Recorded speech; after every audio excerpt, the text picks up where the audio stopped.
Everybody's talking, everybody tells me so. Shake me down, leave me with the pieces, begging, baby, let me go. Oh, you turn me on, you treat me wrong, you hold me down, darling.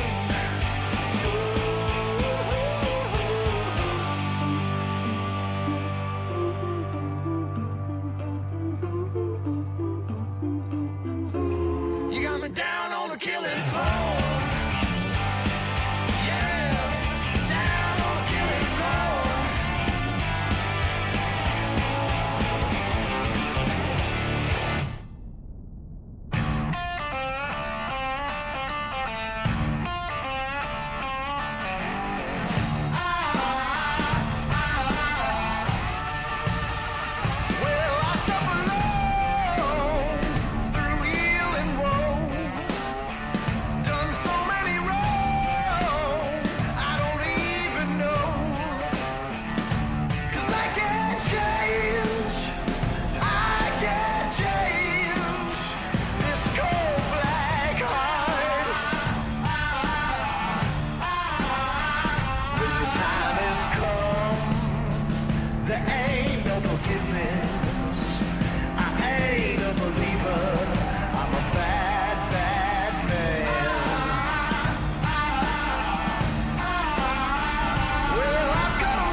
So she didn't give a damn, 'cause she's a cold-hearted sleaze, and I wouldn't waste a smile on this goddamn tease. She don't need a drag on, well, the same big smile, 'cause she's goddamn better with her soul outside.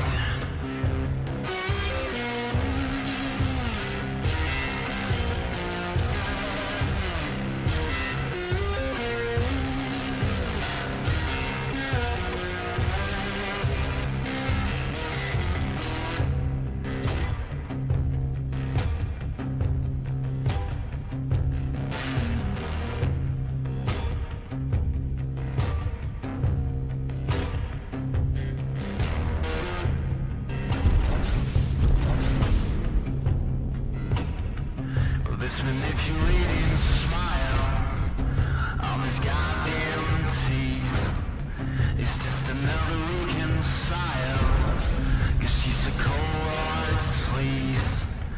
She don't need a drag on, well, it's just wasting time. What you goddamn better with your soul outside.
I'll be goddamn better when your shit don't smell no more.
Sabe aqueles dias que você levanta com a corda toda? Qualquer que seja o seu dia, com o Spotify ouça sempre a trilha sonora que te representa. Você escolhe e toca só o que tá a fim de ouvir. E se der vontade de sumir do mapa, com o modo offline dá pra ouvir o que quiser de onde quiser. Clique no banner já e curta 3 meses completos de Premium por apenas R$ 16,90.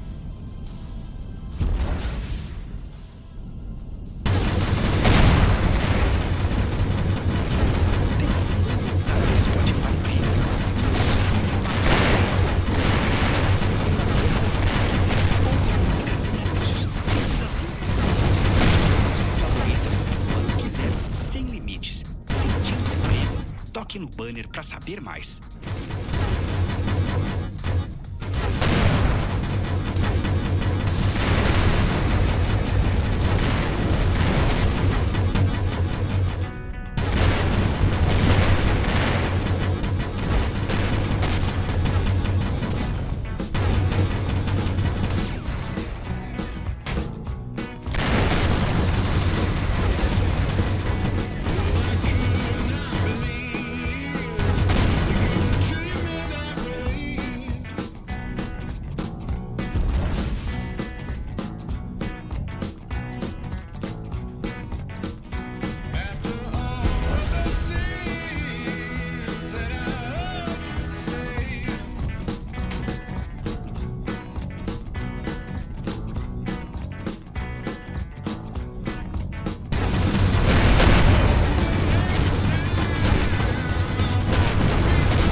stuck right here with no exotic plans. They take it all away and lock it up. They spread it all around till it can't be found. Baby, I'm so far below the underground, and I can't get up, and I feel so low. 14 stations to the cross with the last 3 minutes on, yeah. I can't get no reaction. I'm lost in the money jungle. I feel like a monkey hanging upside down, swinging in the money jungle, the money jungle, the money jungle. You said the fix was in, but I don't like the way it feels. Sound like a 14 acres and a mule deal. I used to skate on slippery ground. My hat was my home and the rock my pillow. I was a sun-speckled breeze through a weeping willow. Now it's only dark, boarded up with light. Just a little spark, baby, from those crazy beautiful eyes. So make it right. I can't get no reaction. I'm lost in the money jungle.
Like a tight pair of trousers, I'm ready to rip.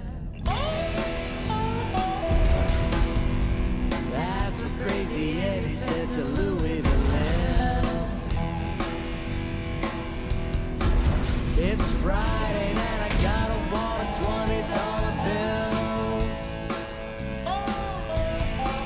I wanna blow it all on pretty girls and cheap thrills. Eddie said, I'm ready, Louis, let's go hit the strip. 'Cause I'm ready, I'm ready, I'm ready, I'm ready to rip. Crazy grew up Eddie in the town of Due East, a little west of nowhere where the maps expected leaves. Louis hailed all the way from far down in the mountains, a lonely place just off of Route 11 headed south. Louis stopped for Eddie on a northern hitchhiking trip. Crazy shook his hand and said, I'm ready, I'm ready, I'm ready, I'm ready to rip. Well, he was ready to rip, he was ready to roll all the way from Tulsa up to Jackson Hole. Didn't have no clue, barely had a grip. He was ready, he was ready, he was ready to rip.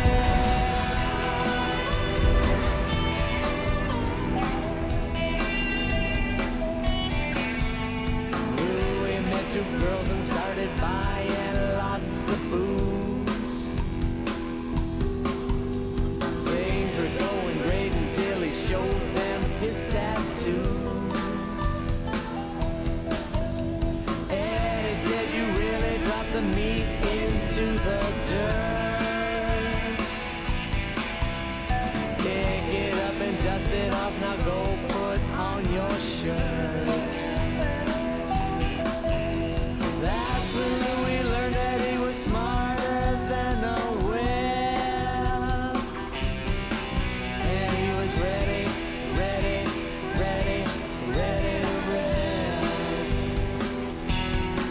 Well, he was ready to rip, he was ready to roll all the way from Tulsa up to Jackson Hole.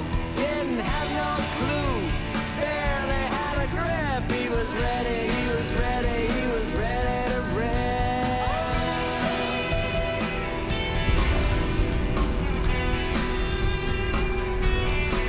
They hit the road and left a lot of rubber in their tracks. Just a couple Dharma bums like Cassidy and Kerouac. This story ain't the blues, ain't no unhappily ever after. It's only rock and roll, liquor and girls in every chapter. You wanna know the moral of their relationship? You gotta be ready, ready, ready to rip.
devil comes to town, he will appear dressed in black.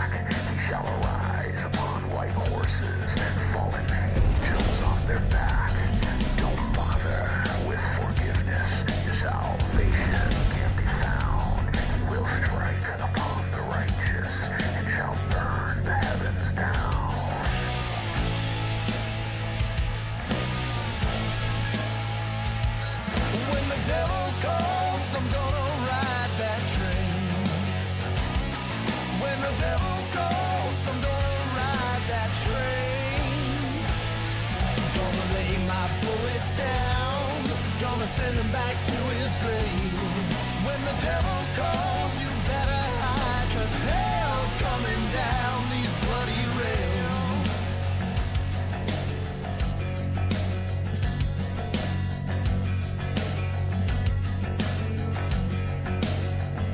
So I shall stand before the altar and prepare my level best to strike down this evil demon and surpass this holy test. So take heed upon my warning. Before the devil gets his due, I shall afflict a bloody justice of revenge before I'm through.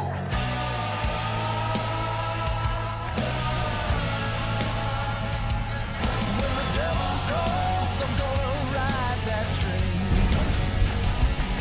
When the devil calls, I'm gonna ride that train. Gonna lay my bullets down, gonna send him back to his grave. When the devil calls, you better hide, 'cause hell's coming down these bloody rails. Hell's coming down these bloody.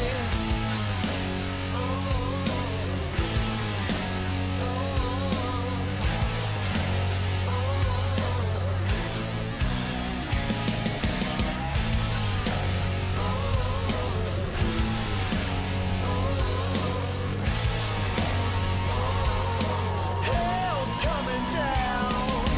Hell's coming down. Hell's coming down these bloody rails.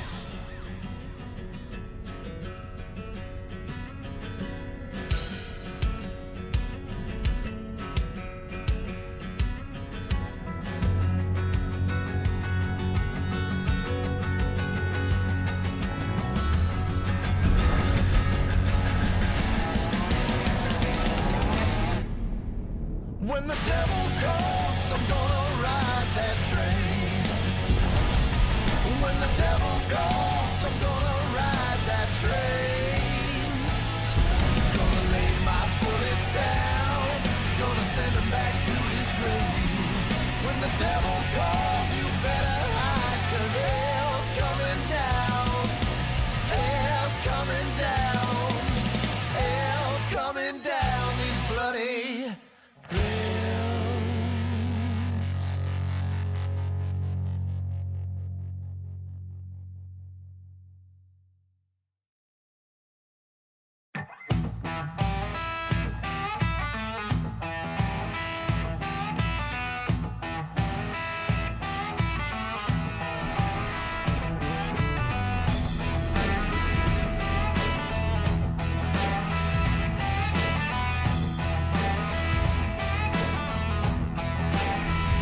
Well, I've been gone for days. And she done say, gotta change your ways. Gotta change your ways. The evil ways. She done leave, gone her way. She take her things, she don't stay. Well, I ain't change my ways. I ain't change, 'cause I can't hide. 'Cause I can't hide. Hey, my evil ways.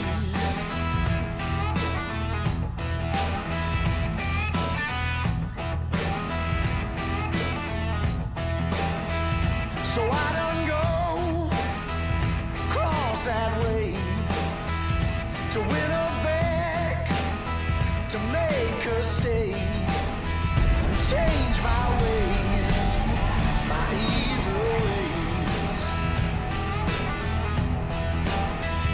But I found out her love go cold, her bedlight's on, my best friend home. They ain't changed their ways. They ain't changed, so I won't hide. I won't hide.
I'm sick of the smoke and I'm sick of the scene. As thick as the hair and as thin as the scheme. But so what? So what? So what?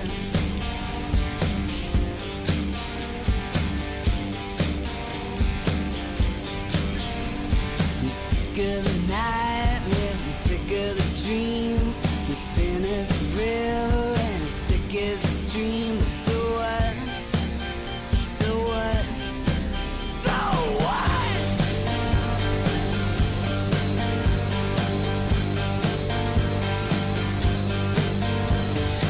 You won't listen for your turn to speak. You got your Jesus and you still feel weak. You straight out gnats, but you swallow camels. You look for the door, but there's no handle. Love is a tool, it's a game of survival. Love is a tool with your number one rival. Love is a tool, it's a game of survival. Love is a tool with your number one rival. Number one rival. Number one rival. Number one.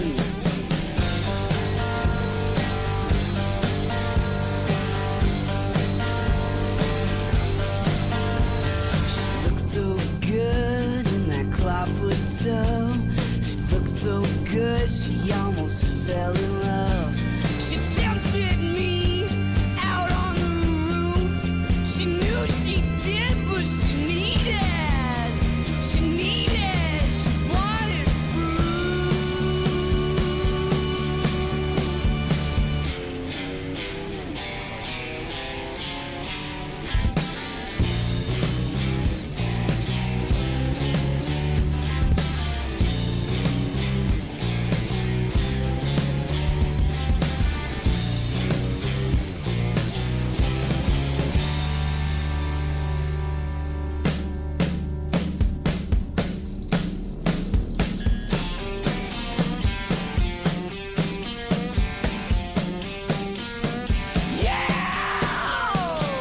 Love is a tool, it's a game of survival. Love is a tool, it's your number one rival. Love is a tool, it's a game of survival. Love is a tool, it's your number one rival. Number one rival. Number one rival. Number one.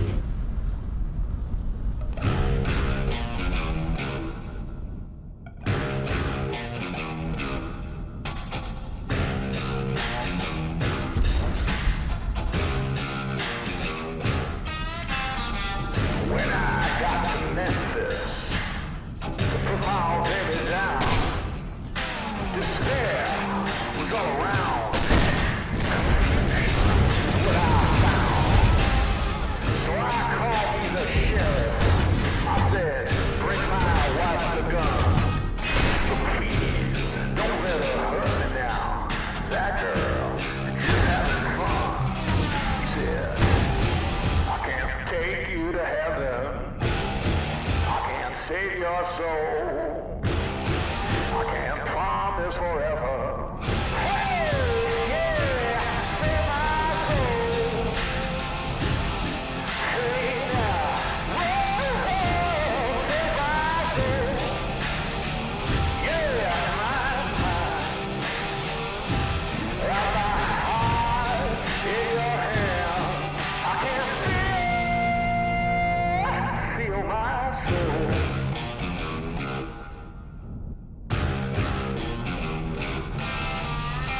Well, I found me a doctor to get what I need. Paranoia surrounds me. Smoking fire is what I see. So he hands me a Bible to take my last stand. But the devil don't ignore me. While the doctor's all okay. He said, I can't take you to heaven. I can't save your soul. I can't promise forever. Hey, yeah, save my soul.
o Spotify Premium, você ouve a música perfeita para cada momento, sem anúncios para cortar sua onda. Se é para tirar o pé do chão ou para curtir a sofrência no sofá, tem uma trilha sonora para todos os climas, quando e onde você quiser. Por tempo limitado, curta 3 meses completos de Premium por apenas R$ 16,90. Clique no banner e entre nessa.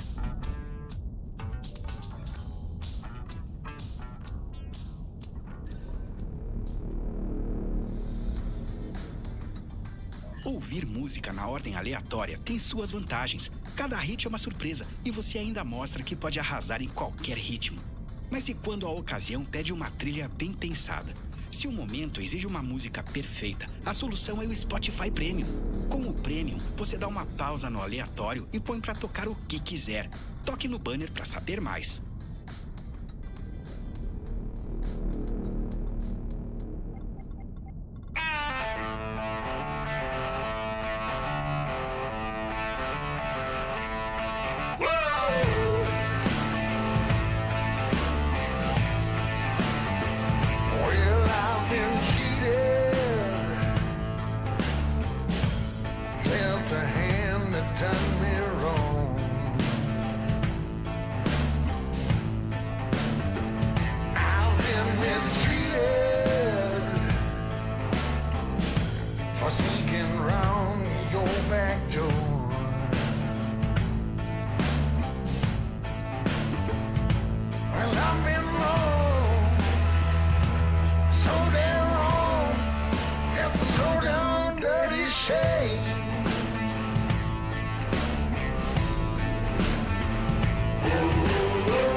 Avast, ye mateys! Captain Dan on the tape deck here. Swab the poop deck, down the starboard bow. You want to know why? I'll tell you why after you give me some rub. Here's why, cause I'm the captain of the seven seas. The seven seas, the seven seas. I'm the captain of the seven seas. I'm a scurvy-billed draft with authority. I'm the captain of the seven seas. The seven seas, the seven seas. I'm the meanest sea dog that you'll ever see. I'll pluck the booty from your family tree. I swashbuckle all day, and I don't play. When it comes to pay, stay out of my way. I lost my hat to a homeless man when I plundered all the booty from his garbage can. You scared of Captain Hook, Davy Jones? If I found their lockers, then I'd pee on their bones. No one holds a candle to me. You see, I'm the real captain of the seven seas. Cause I'm the captain of the seven seas. The seven seas, the seven seas. I'm the captain of the seven seas. I'm a scurvy-billed draft with authority. I'm the captain of the seven seas. The seven seas, the seven seas. I'm the meanest sea dog that you'll ever see. I'll pluck the booty from your family tree. I'm one of his mateys and I take his orders. Shut up and get me booty, my pirate soldiers. He may look a little salty, but that doesn't make him faulty. You're goddamn right. Now I've asked you, me hearties. He seems a little grimy and he smells like a bum. But don't be mistaken, he loves his rum. He's a real swashbuckler and he follows nobody. If you look at him savage, you're gonna be sorry. I'm the captain of the seven seas. The seven seas, the seven seas. I'm the captain of the seven seas. I'm a scurvy-billed draft with authority. I'm the captain of the seven seas. The seven seas, the seven seas. I'm the meanest sea dog that you'll ever see. I'll pluck the booty from your family tree. I'm gonna get drunk till I find my trunk, buried in the sand where the X is the funk. I'm sailing the ship. As you can see, I'm gonna plunder your booty, so listen to me. I send my mateys to dig for treasure. Where X marks the spot, yo, it gives me pleasure. They dig up my booty without a hitch. Yo ho ho, and a bottle of rum, bitch. I'm the captain of the seven seas. The seven seas, the seven seas. I'm the captain of the seven seas. I'm a scurvy-billed draft with authority. I'm the captain of the seven seas. The seven seas, the seven seas. I'm the meanest sea dog that you'll ever see. I'll pluck the booty from your family tree.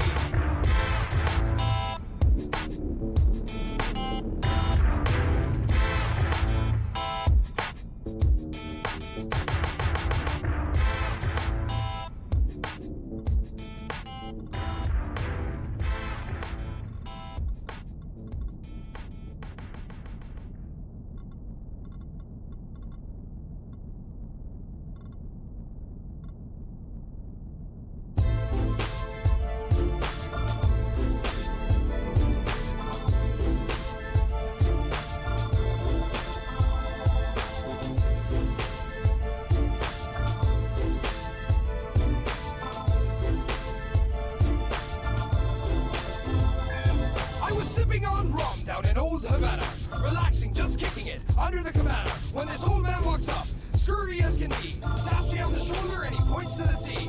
Pardon me, sir, are you the Captain Dan? I'm a sailor no more, now I live on the land. But this map I have points to perilous pleasure, the long lost chest containing Blackbeard's treasure. You're the worst liar amongst the scurvy knaves. That treasure's been swallowed by the ocean waves. A storm took that booty in its undertow. Ah, Captain D, that is surely not so. Well then I say, what is your fee? Or should I just kill you and take it for free? Just give me that map, let me have a look. Unhand me at once, you rotten crook! I'm a billdrat, mateys, I'm a serious sailor. I don't need two hands just to rub for my neighbor. Hitting you with rhymes like a nine-tailed cat. We're off to seek and dig where the treasure is at. Blackbeard's gold is all that we seek. We plunder and we steal from the old and the meek. Dropping fat rhymes every day of the week. We're the only rap crew with buccaneer technique. Now this is a joke that doesn't make me laugh. You call this a map, but where's the other half? Give me a name, put me on the path. Tell me right now or you'll be feeling my wrath. It's in the position of the pirate corsair. He's gone to the keys from the port of Lubear.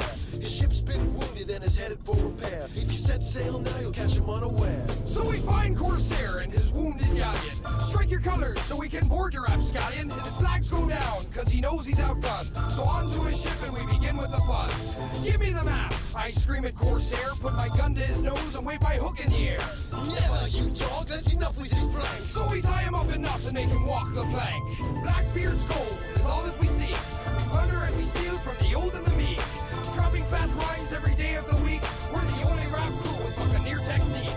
Before he goes over, a spark lights his eye. I have the map here, I don't want to die. I take the map and review it with glee, and then push him overboard out into the sea. We plunder their booty and scuttle the ship. Who wants a galleon that's been beat by a whip? The map was complete, who cares what we did? We set sail for the X where the treasure is hid. 3 days travel to the mouth of the cave. The sky's all dark and not a single wave. In waters only sailed by the dumb or the brave, in pursuit of the riches that we dare to crave. Blackbeard's chest, it was sitting right there, a mountain of gold in the open air. I was just so focused that on what I'd be worth, I didn't notice a rumble rising under the earth. I'm a Bildrat, ladies, I'm a serious sailor. I don't need 2 hands just to rob for my neighbor. Hitting you with rhymes like a 9-tailed cat. We're off to seek and dig where the treasure is at. What the hell is this? A dragon blast. Better call the mateys over here really fast. It went something like this. The dragon was pissed and ate all my sailors in the flick of a wrist. With a metallic crash, the PD-10 appeared. I'm sorry, but the plot here, it gets kind of weird. See, I've drank so much rum since this story's begun, I forgot what happened at the end of the run. Oh yes, I remember. The dragon was slain. The robot's laser shot and splattered his brains. I took all the loot and shot back to my ship. Went back to Havana and I chilled for a bit. I'm a Bildrat, ladies, I'm a serious sailor. I don't need 2 hands just to rob for my neighbor. Hitting you with rhymes like a 9-tailed cat. We're off to seek and dig where the treasure is at. Blackbeard's gold is all that we seek. We plunder and we steal from the old and the meek. Dropping fat rhymes every day of the week. We're the only rap crew with Buccaneer technique.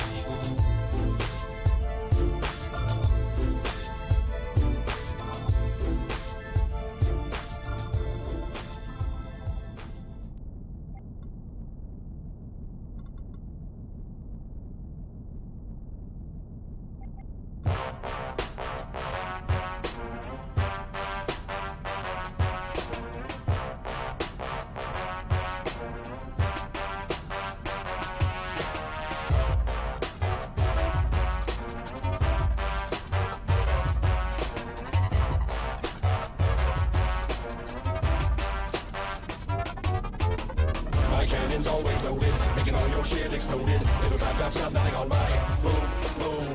My cannon's always loaded, making all your shit exploded. Little clap, stop nothing on my boom, boom. Son of a sea cook, you'll get sent to shore. Bitch, slap you with my hook and then I'll throw you off the port. Cause I'm informed by my stag, using scallywag and wave a flag up the binds. Vocal lines, no compliance, so give my regards to Poseidon. Raising sails, then we gliding, telling tales of these pirates, looting right, never quiet. When we drifting on the ship over hot waters. Cause I broke into the castle and took the governor's daughters. But brothers, we slaughter anyone who stands in my path. You feel the wrath of my axe when it comes to in half a vast. I think we spotted our treasure, no need for desperate measures, but I keep the cannons loaded. So know it, I'm devoted to getting jewels. Y'all fools are land lovers, hide under the covers. We're like no others, we plunder, no wonder one name is spread across the 7 seas. The 2 is expertise, the crew agrees, you don't ever cross Captain D. My cannon's always loaded, making all your shit exploded. Little clap, stop nothing on my boom, boom. My cannon's always loaded, making all your shit exploded. Little clap, stop nothing on my boom.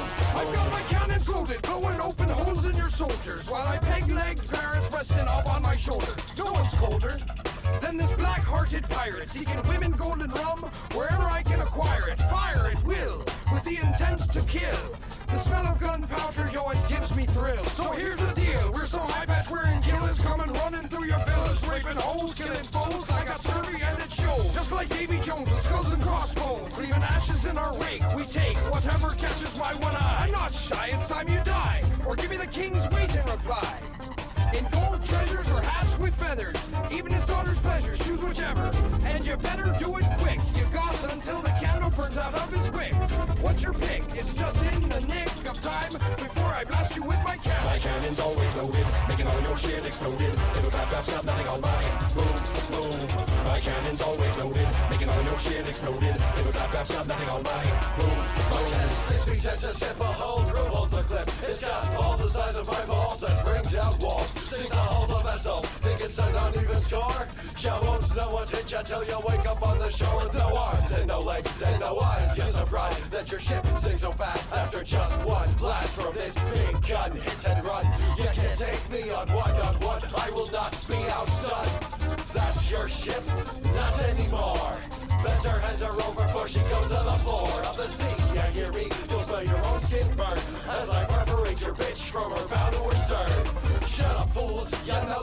charge here, like the wind, and all my foes disappear into a cloud of blood, smoke, guts, and gore. No more singing, sailing, breathing for you anymore. My cannon's always loaded, making all your shit exploded. It'll clap, clap, stop, nothing on my boom, boom. My cannon's always loaded, making all your shit exploded. It'll clap, clap, stop, nothing on my boom, boom. My cannon's always loaded, making all your shit exploded. It'll clap, clap, stop, nothing on my boom, boom. My cannon's always loaded, making all your shit exploded. It'll clap, clap, stop, nothing on my boom, boom.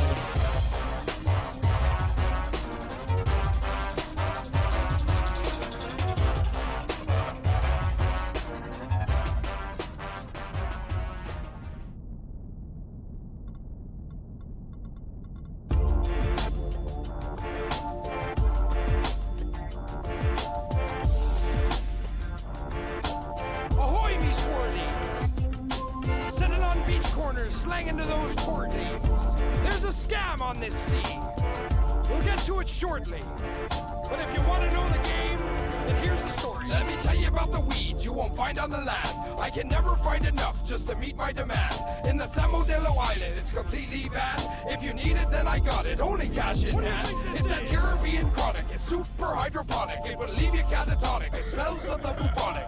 Contraband that I plan to fish out of the sea, with which I'll make my sails pitch of Jamaican red hairs that make your body twitch and that you're bound to itch. So just come on my ship. It's hard to come across that Irish boss. Lay 1,000 on the table, take your weed and get lost. This ain't no Hagrid game. You know I can't explain why it's all soaking wet when there's been no rain. That's just how it came. You know it's all the same. Use the fire for the dryer, and here's the refrain. Seaweeds, oh, you're the meanest weeds. Your land lovers never know it's aqua. Live lovers, but if it falls in final, that's what it means. It's nothing but the best when I'm on the sea. Nothing but the best. If you smoke my weed, let the shit fill your lung. You'll be lightheaded, can't feel your tongue. You'll lay back and totally lost in the sound. I got the best Mary Jane on solid ground. I guarantee you will be satisfied. Now let me get your change. It's right outside. Mateys, hoist the sails, cause it's time to run. Before my customers figure out the deed I've done. That's the way it goes, let the buyer beware. Especially when your purchase could have washed up anywhere. It's weed alright, but I never said what's kind. I'm a kelp selling business headed mastermind. Sell up all the fake stuff, keep the real for myself. Fuck with me, I'll have your head on a shelf. This is a business transaction, not show and tell. Give the devil my regards when you see him in hell. You can never ever come after my kind. Before I finish the job, I'll strike you blind. Fight with me, your death ward decide. Toe to toe with Sea Dog, you're out of your mind. Seaweeds, oh, you're the meanest weeds. Your land lovers never know it's aqua. Live lovers that never fall. Sands final, that's what it means. It's nothing but the best when I'm on the sea. Nothing but the seaweed selling, that's the name of my game. Sell a bag of that swag to those scallywags. They were running cause they're coming with their guns in hand. They took one puff, that's enough to make them understand. By the hardest and the meanest crooks. They should have known of its source when they had seen how it looked. This ain't something that you really need to read in books. It's the knowledge of the sea, you have to test how it cooks. So sorry the feller who forgets the smeller. He'll get beaten with a rudder and thrown into the scupper. We can't let out the word that our weed's no good. The weeds from the seeds are as good as the hoods. You know the Dabralux and Slangin' are the greatest of all. They'll make you fall if you're small or you're 8 feet tall. You need to try it for you buy it. See, lettuce for cash. We don't carry the hash, but we can get it if asked. Seaweeds, oh, you're the meanest weeds. Your land lovers never know it's aqua. Live lovers that never fall. Sands final, that's what it means. It's nothing but the best when I'm on the sea. Nothing but the seaweeds, oh, you're the meanest weeds. Your land lovers never know it's aqua. Live lovers that never fall. Sands final, that's what it means. It's nothing but the best when I'm on the sea. Nothing but the best.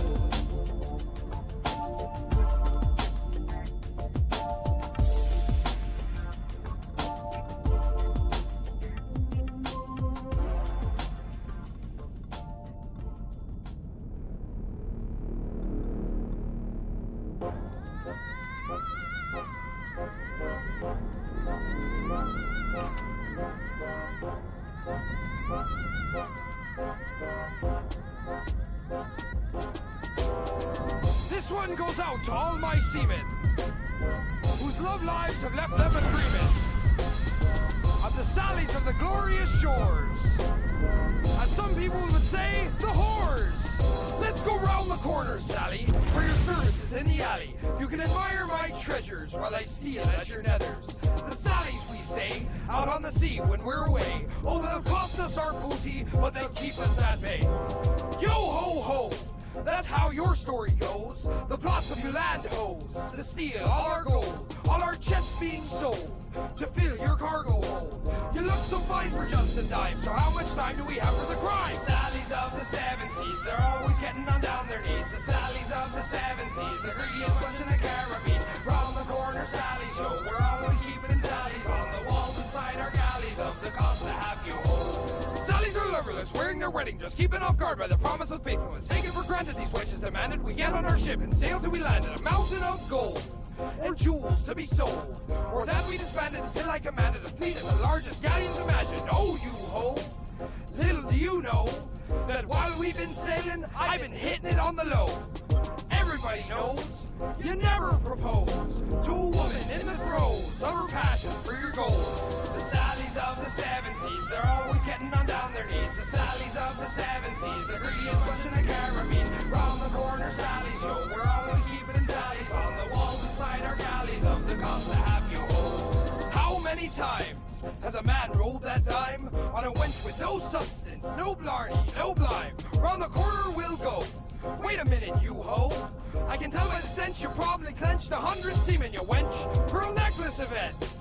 That's what you'll get after my payment's been sent. Just like I came, I went, and my cannon's been spent.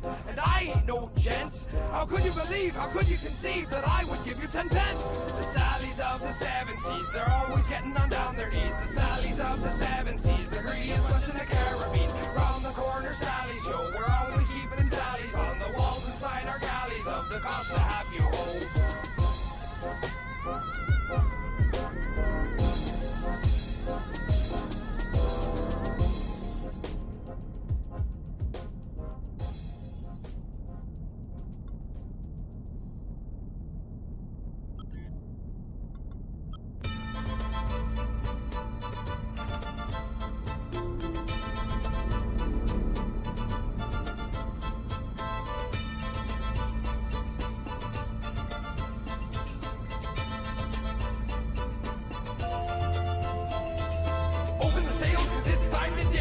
Shoot at you fuckers, we never slip.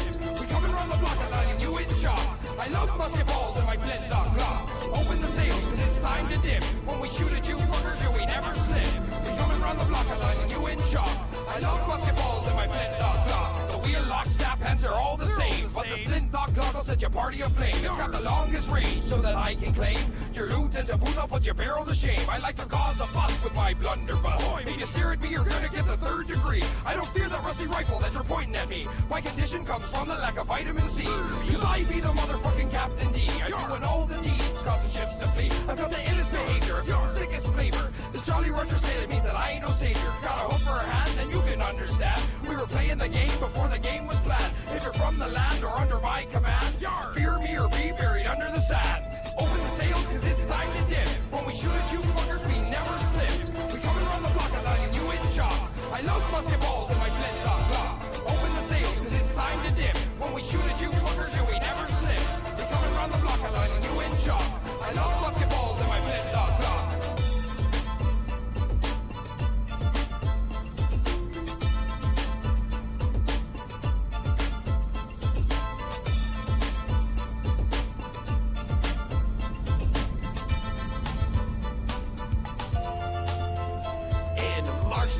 I'm number one. All the people on the coast fear my flintlock gun. My musket balls sit, wait, desire release. So I shoot them out the barrel of my gold-studded piece, leaving lines of disease. My profits increase. It's a weapon beard in the north, southwest, and east. It'll send you to the crypt, bones and body stripped. If I run out of ammo, you'll be pistol whipped. My aim is always dead on straight. If I feel like it, I can decapitate, violate, assassinate, or detonate. You will not live if I demonstrate. If you see this beast, you better run. It ranks with the greatest killers under the sun. The big three, in case you forgot, are the blade, scurvy, and my flintlock. Open the sails, cause it's time to dip. When we shoot at you fuckers, we never slip. We coming around the block, aligning you in chop.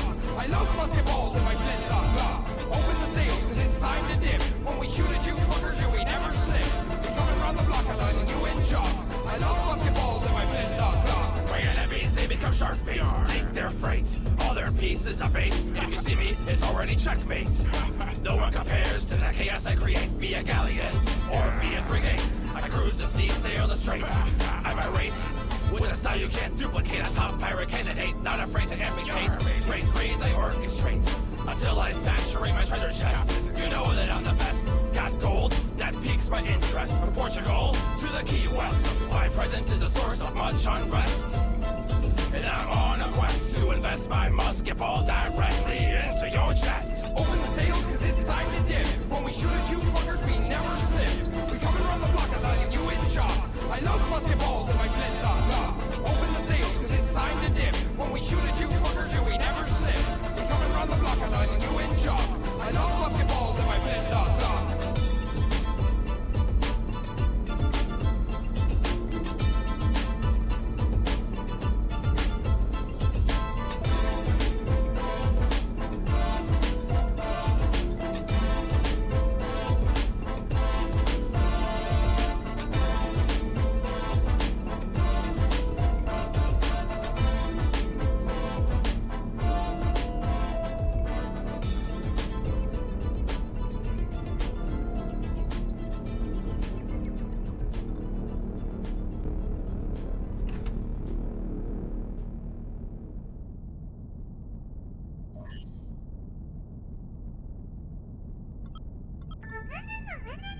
Captain Dan, shouldn't we go back to port? Back to port?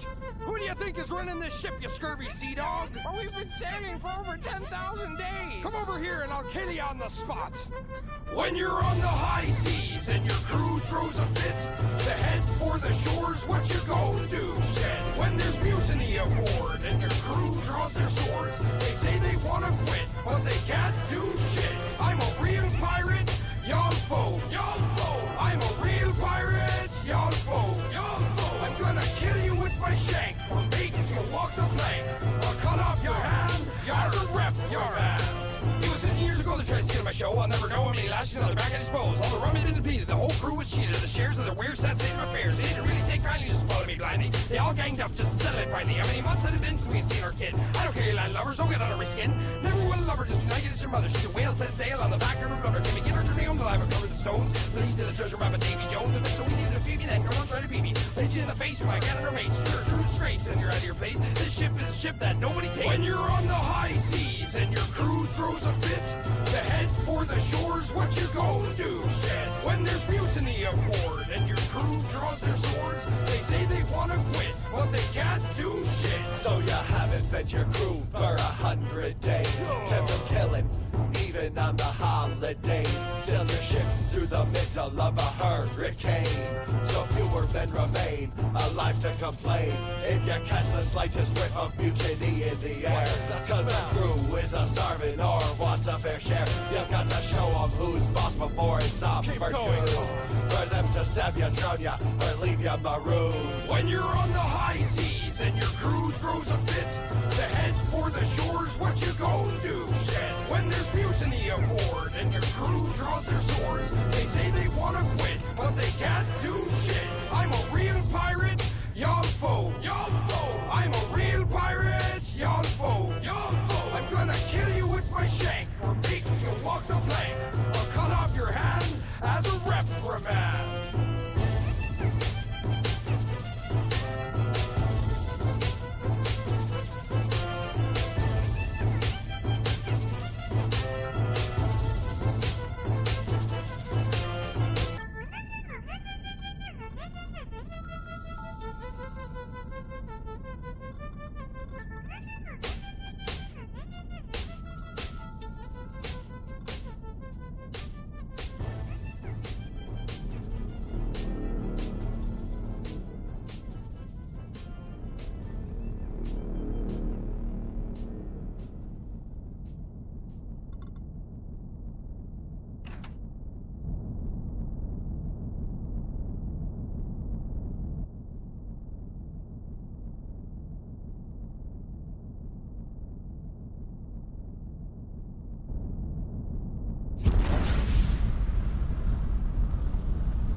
Sabe aquela banda? Aquela que passou 1000 vezes hoje na sua timeline, te conquistou, você quer descobrir mais músicas, mas agora não dá porque você tá na rua?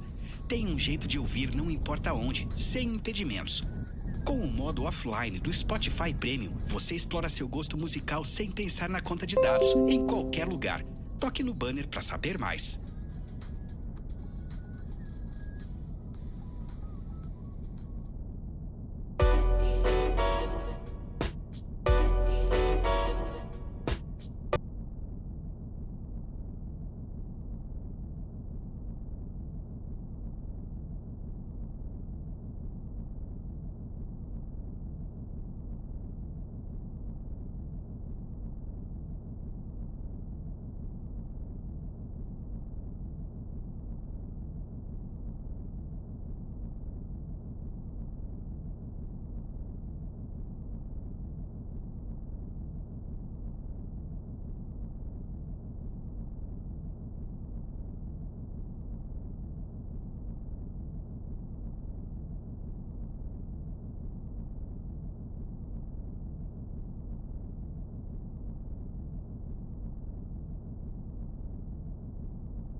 Kakos Industries is ad-free. To help keep it that way, please visit kakosindustries.com/Patreon, that's Patreon, and consider a pledge of $1 or more a month.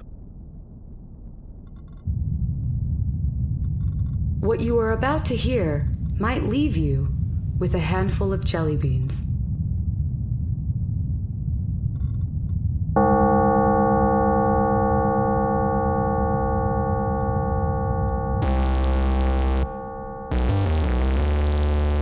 Hello and welcome to the Kakos Industries corporate shareholder announcements. As always, I am Corandith III, CEO. At Kakos Industries, we help our clients and everyone else to do evil better. Sometimes we help people to do evil better even when they previously had no intention of doing any evil at all. We just show up and say, hey, choose fast, one evil thing or another evil thing, and then they choose and we get to enjoy watching them do an evil thing. They could always choose not to do either evil thing, but that usually involves dying, so they tend to do evil. It's amazing just how much evil you can get people to do when they're afraid of dying. It's like a whole lot. Other times, we don't threaten the target, but instead give them a particularly tantalizing evil to do and watch them take it. Like living an unexamined life of privilege. So many people just take it. Or free drugs. You'd be surprised how many people do free drugs when you give them to them. It's like giving candy to a baby. Today's broadcast is coming to you from Portable Eviltronics' leftover stock of portable CRT antenna televisions. It really seems like you have been getting a bit spoiled by all of our new and amazing technology that we send out with every announcement. Well, sometimes you have to clear some space in the old warehouses, and sometimes you get a sweet deal on some leftover technology that no one wants anymore. And sometimes you have a captive audience that has to put up with whatever nonsense you send them, no matter how dated, dangerous, or just plain smelly. This portable CRT antenna television may remind you of road trips in your family minivan from 1996. Others of you weren't alive in 1996, and that is troubling for other reasons. At any rate, I would not expect the audio coming from this single mono speaker to be anything special at all.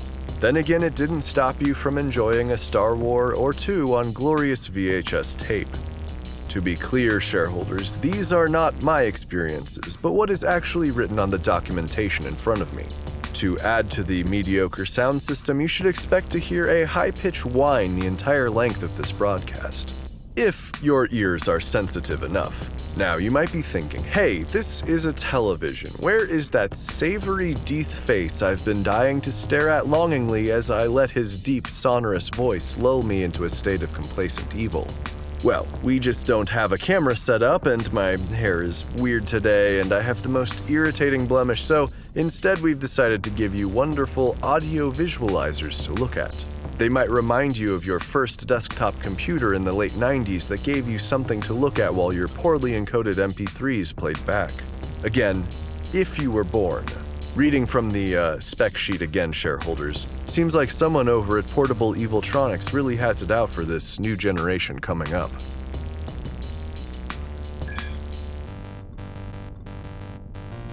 I would imagine that many of you are listening to this broadcast from your hospital beds. The CEO Festival of the Dance was a huge success, shareholders, and you really did perform admirably. Some of you, as I just mentioned, performed so hard that you have needed dedicated medical attention to recover. You see, in the past years, the CEO Festival has been a mess. There have been effigies. There have been roasts. There has been a general atmosphere of ridicule. None of that is okay.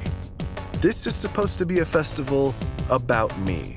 I'm not saying that I want everyone to take turns telling me how wonderful I am or telling me what a joy it is to work for me or something. I'm not a total loser. Anyway, I managed to avoid the worst of the mocking decorations by just switching the theme. Now all of the decorations were of me in various dance garments, which is a lot less offensive than the decorators may have thought. There may have been elements of a roast, but rather than using their words to tell me what they think of me, participants were required instead to dance it out, and at the end of their dancing, I was the primary judge. And let me remind you that 4th place in this competition gets sent to the Division of Thrill Ride Testing at the Mega Thrills theme park in Christ Hole, Texas, where teeth make you overqualified to work the rides. Like, way overqualified. So this gives me a certain amount of control. Lampoon me too hard and you may find yourself in 4th place, testing an incomplete roller coaster. That was the threat anyway. Let's talk about highlights. Tyrone Quinn was apparently born with an extra ass cheek and made incredible use of it when engaging in a new polyrhythmic form of twerking. Are references to twerking still funny? Probably not. We've kind of reached peak twerk here. Literally, this guy had 3 buttocks. Then we had Marlena Mong, who crumped so hard she ended up crumpled on the floor. It was a breathtaking performance. Finally, Frank Frankly dropped the darkness, picked it up, stuffed it in his shirt, and ran away with it. which I'm told is a hip new thing to do while body grooving. And then 4th place went to the performance artist Debbie Oh No, who basically did a 5-minute caricature of me that I didn't like. And before you say that I'm just eliminating people who disagree with me, it wasn't just my decision, okay? The rest of the executive board also found Debbie Oh No's performance art to be derivative and heavy-handed. It's about subtlety. If there's one thing you can say about Kakos Industries, it's that we appreciate subtlety. Subtlety and humanoid penises.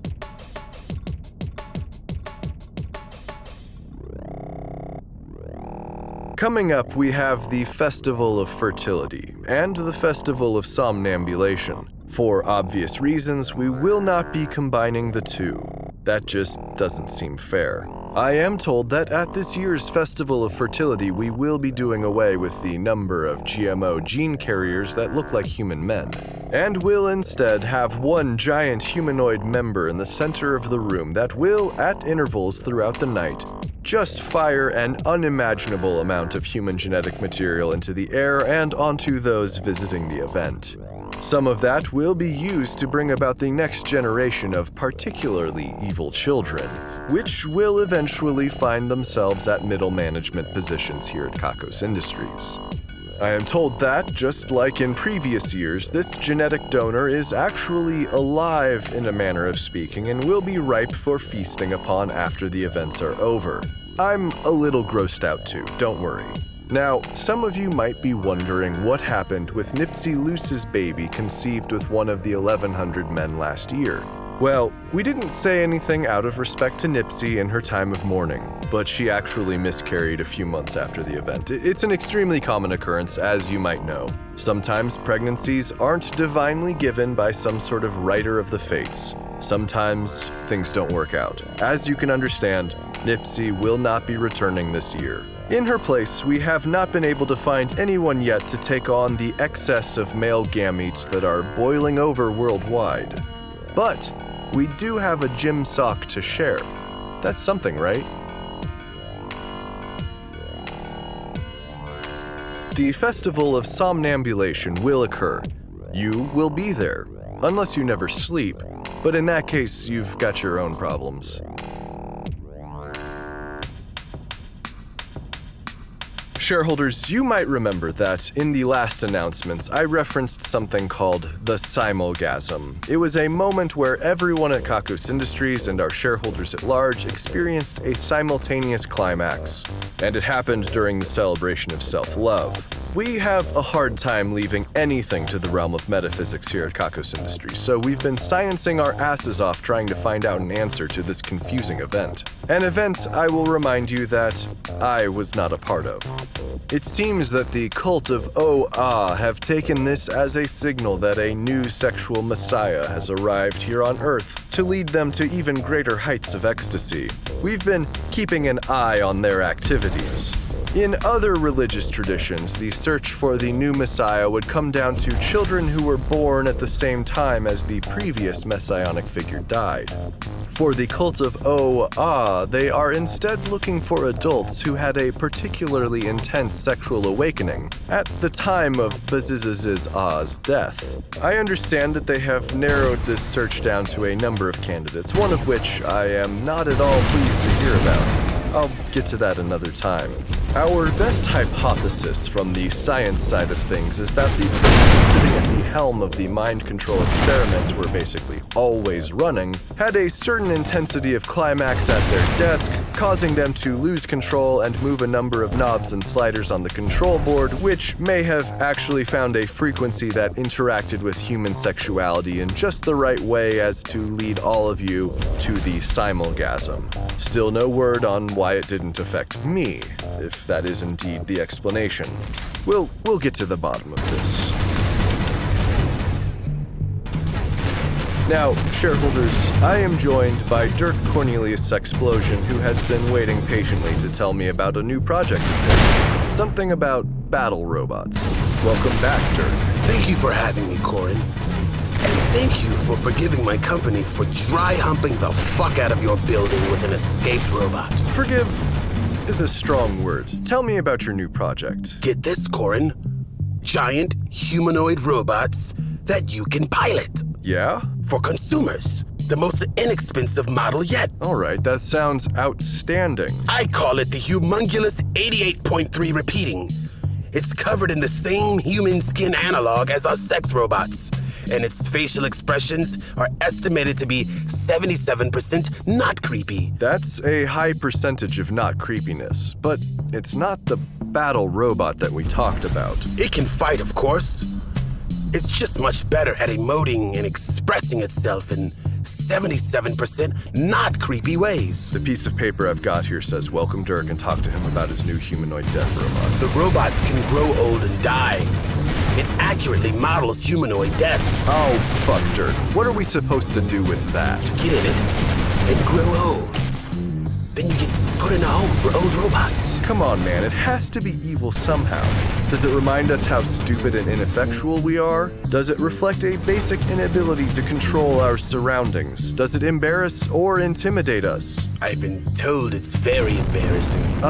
It takes that basic human part of you and amplifies it 88.3 repeating percent. It takes all of your pain and anguish and existential doubt and makes it huge. We're getting warmer. And it also has the added benefit of being able to play with our new Dog Barky Bark 2291. It's a dog-shaped mech suit covered with fur and adorableness. You built a mech suit for a dog? I have to say that I do like the possibilities there. Just imagine an energetic dog that doesn't know its own strength tearing through a city in one of those. What a terror. You don't put a dog in the suit, Corin. What the fuck, Dirk? I don't understand. You operate one of the most evil and most profitable robotics firms in the whole world. I know for a fact that you've got some downright diabolical shit in the works right now. I've seen footage. I've fired gigantic test cannons. And you bring me this stuff. Tell me, Corin, have you ever played fetch? Don't be ridiculous. Of course I've played fetch. But have you ever been the dog, Corin? I'm gonna go with no. Then you don't know the joy. The pure joy. You get someone you trust to pilot the Humongulous, and then you get to just run and play and be a fucking puppy, Corin. You get to be a pup. It's what you've always dreamed of, Corin. It's your lifelong fucking dream. I'm not sure that's true. Don't lie to me. I can see right through you. I mean, I'd try it. Of course you would. Because it's the greatest thing that's ever happened to me. Humanity, I mean. One quick question, Dirk. Does it help you to do evil better? Well, yeah. Perfect. That's all I need to hear. Thank you for talking with us today. You gonna go pilot the dog robot? I can quit any time. Do you want to throw the ball? I'll hit you up after work. Thanks for joining us, Dirk.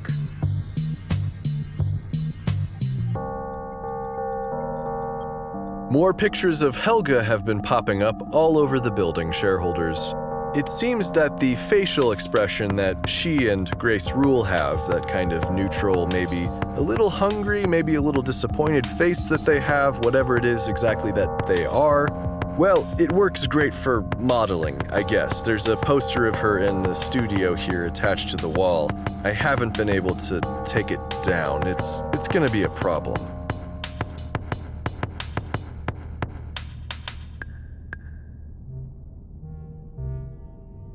Things have been getting back to normal with Brosophis recently. We even resumed our tabletop RPG with Junior and Soundman. Well, sort of. We had to start over because Junior apparently took it upon himself to finish the game without us, killing all of our characters and then betting every maiden in the land as an evil overlord. Man, that guy has no sense of good storytelling whatsoever. You can't just make it all about sex all the time. There has to be at least a little bit of other stuff. So anyway, we've begun a new campaign. This time, I'm playing as a spaceship captain. Soundman is my science officer. Junior is also a spaceship captain, but of another ship. I guess he didn't like the idea of being my subordinate. Oh well. My trips to the Division of Erotic Experiences have been getting stranger. Jasmine now insists on blindfolding me before bringing me into the observation room, where I am then strapped to a chair. At first, I protested. Why would I need to be blindfolded in the building that I run? Or tied down? I was thinking to myself, what is it that they don't want me to see? Something terrible? Then Jasmine put my mind at ease, telling me it was a sex thing for her. That made sense to me. And who am I to restrict someone else's pleasure?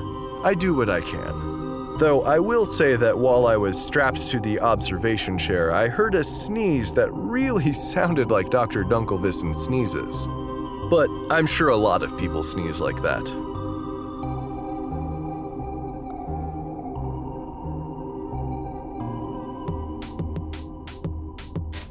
I am told that the drug the Division of Labor has developed to make people more machine-like has a new side effect. Occasionally, the workers will just begin to scream, and then they don't stop screaming until their voices give out. And then they sort of wheeze before returning to work. Again, nothing to worry about. It's only a minor annoyance.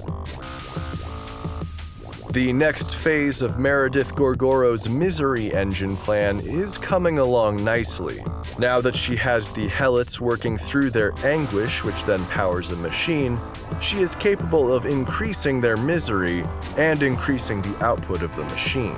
This may be the most evil thing to come out of the Hell labor camp, and it is a labor camp far underground. Exciting stuff. Today, I would like to spotlight yet another employee. Today's employee is... oh dear. I seem to have forgotten the name and the achievement of the employee. And he, or was it she, maybe they were so excited when I told them, fuck, this is not how I meant for this to go. Shit. They say that evil spontaneously invented good by first inventing lying and then lying about everything it did. This is things we're taking credit for now. Today we're taking credit for lies, the free speech, and the need to ever communicate in the first place. If you happen to disagree with anything I've just taken credit for, then you should start eating dirt. Like, all the dirt you can find, just start eating it. It's important. It's the only way you'll survive. Eat the dirt. Come on. Alina Strong has won the Ruin a Life drawing. As a result, the life of Alina's nemesis will be ruined. Alina has selected Soso Saruka as her nemesis. The wheel of misery turned and finally arrived at the place for frailty. From this day forward, Soso Saruka will be known for her frailty. She will struggle to find any strength to do anything at all. For particularly evil measure, Alina Strong will be even stronger, making her perhaps too strong. We shall see. Congratulations on the win, and best of luck.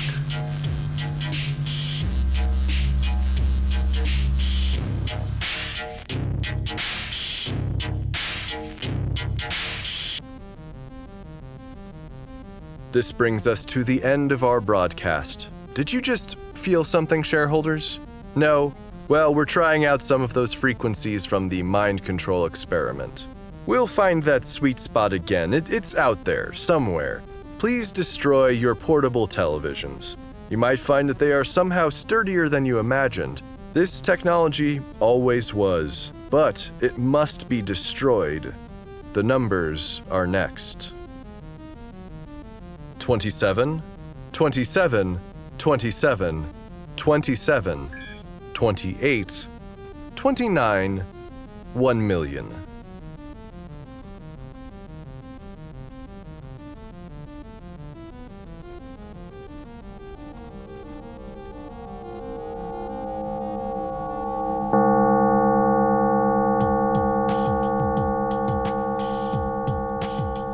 Industries is written and produced by Conrad Mishuk, who is also the voice of Corin Deeth. The music is also composed by Conrad Mishuk. The introduction is read by Kim Aiello and the credits are read by Hannah Jones, who is currently planning out karaoke songs. Special guest appearance in this episode by Anwar Newton. Check out kakosindustries.com for more episodes. There's also transcriptions if you'd like to read along with the Kakos Industries announcements. That's KAKOSINDUSTRIES.com. Please check out store.kakosindustries.com for merchandise and special offers. And become a patron at kakosindustries.com/Patreon. Questions, comments, or a strong desire to collaborate? Drop us a line at inquiries@kakosindustries.com. If you like Kakos Industries, be sure to rate and review us on your favorite podcasting service. And connect with us on Facebook, facebook.com/kakosindustries, Tumblr, kakosindustries.tumblr.com, and Twitter @kakosindustries. Special thanks to our esteemed shareholders Ian Kroll, Renee Stein, Dan Shumway, Blaze Devletian, and Courtney Campbell. Also, thanks to our honored employees Katiana Greer, who managed to eat 50 eggs, and Valerie Cope, who really whipped it into shape and shaped it up.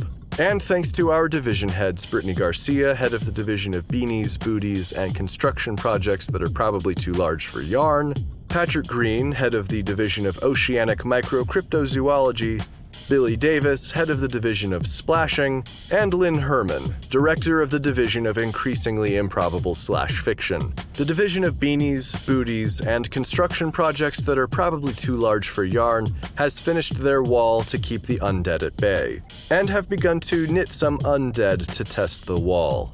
The division of oceanic microcryptozoology has presented what is clearly a fake protist with devil horns attached to it. No one is buying it. The division of splashing has lost far too many of their employees to belly flop testing and are currently looking for new recruits looking to make a splash. The division of increasingly improbable/fiction has recently started shipping oil and water. We're pretty sure it's not going to work out. Our esteemed shareholders, honored employees, division heads, and other Patreon patrons are the best. If you want to thank you in the credits, your own division, or other great rewards that help to keep this show running, please head to kakosindustries.com/Patreon. That's Patreon, Patreon. If you're feeling down after this broadcast, have you considered practicing fire drills?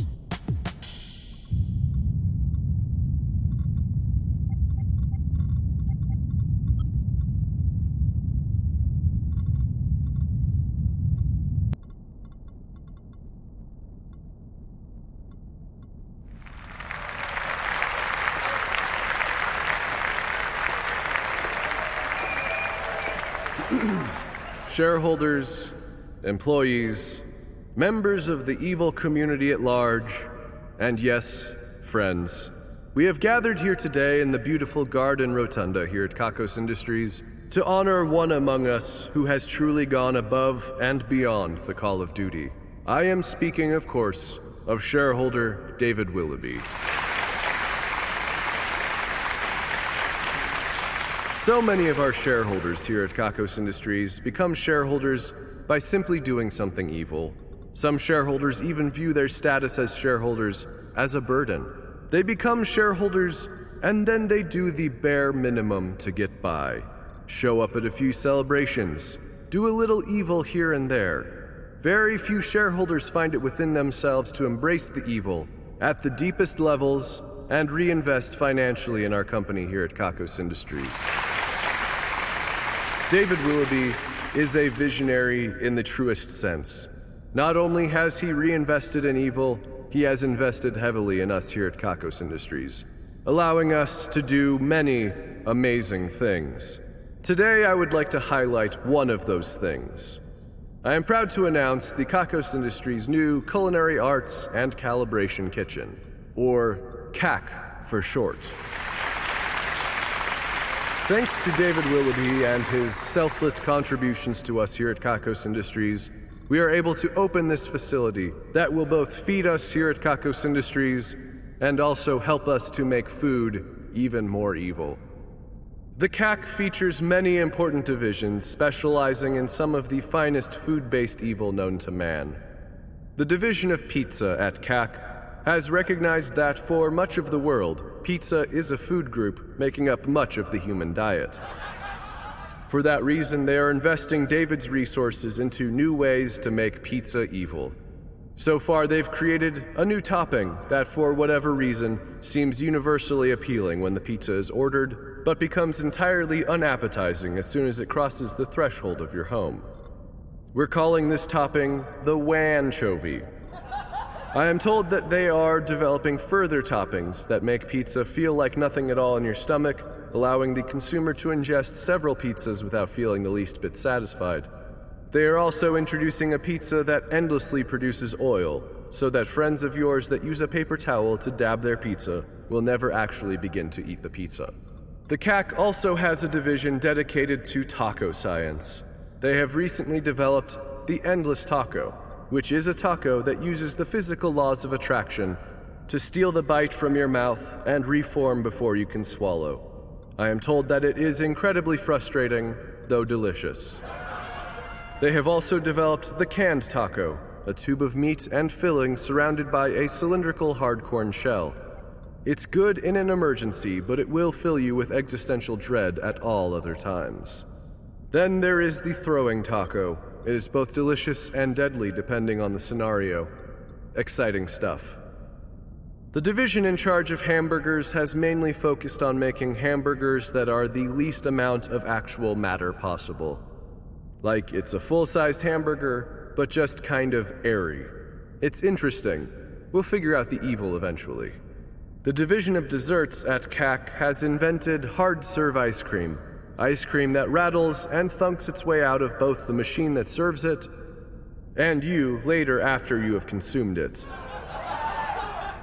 Then there's the Cryo Ice Delight, which is delicious but also has the side effect of slowing down and partially freezing those who eat it, taking many hours that seem like seconds to thaw. Then there's the Bucket Cake. Go ahead, just eat cake out of a bucket. What have you got left to lose? What is possibly the greatest aspect of CAC, brought to you by David Willoughby, is that our employees and shareholders can visit it anytime and order these strange and evil items for themselves. This extra experience brings us much closer to our research goals faster, and it occasionally leaves half of the office doubled over with stomach pains. CAC is undoubtedly evil, and we have Shareholder of the Year David Willoughby to thank for that. Thank you for your contributions, David.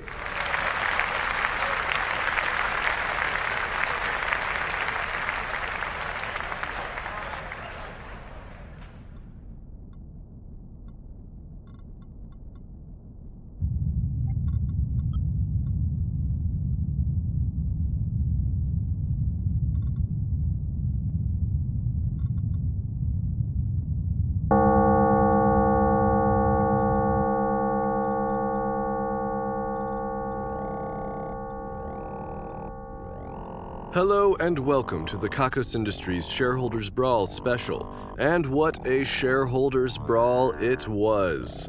Those of you who were there know what I'm talking about. Go ahead, nod your heads knowingly. You were there. You are special. Kakos Industries owns a number of ostensibly abandoned warehouses throughout the world, but none are quite so fine as Warehouse 3299-A. The decaying brickwork and rusting iron seem somehow quaint and intentional. The sun peeking in through the holes in the roof serves to dramatically light the interior. We moved many of our chairs and tables from the division of Fancy into the center of the space, under the dramatic sunlight, and set the tables with lovely white tablecloths and our finest table settings. When we sent out the invitations for this fabulous event, we told our shareholders that they would be attending the fanciest cage fighting match they had ever witnessed, and that they should dress accordingly. And so they did. Nicole Schwartz, the Amazon Azonzonzon, arrived wearing an impossibly restrictive royal blue corset with skirt. Ricardo Carlos Jabroni arrived wearing a diamond-encrusted morph suit and gold spats. Mr. Luke Bramlett arrived in a fine Italian suit and equally fine Italian ice skates. Courtney Brooke Davis arrived wearing that dress that Wonder Woman wore in that one scene in the movie, complete with sword tucked in the back. Roland Button arrived wearing an oiled-up wetsuit and an impeccable clip-on tie. Samantha Kyer showed up in a teal magical girl uniform with skin-tight skin tights made of skin-tight skin. Arriving in a puffy green slime-coated tuxedo walking backwards in swimming fins was Rad Richlander of the Land's Rich.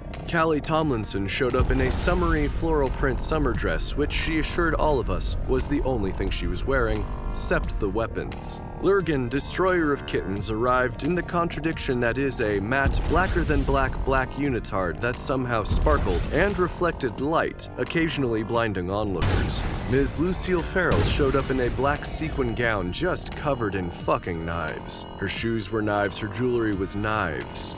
Dee Greitz strutted into the decaying facility wearing a dress shirt, nice slacks, a bowler hat once worn by a world champion bowler, and a tasteful kitten heel.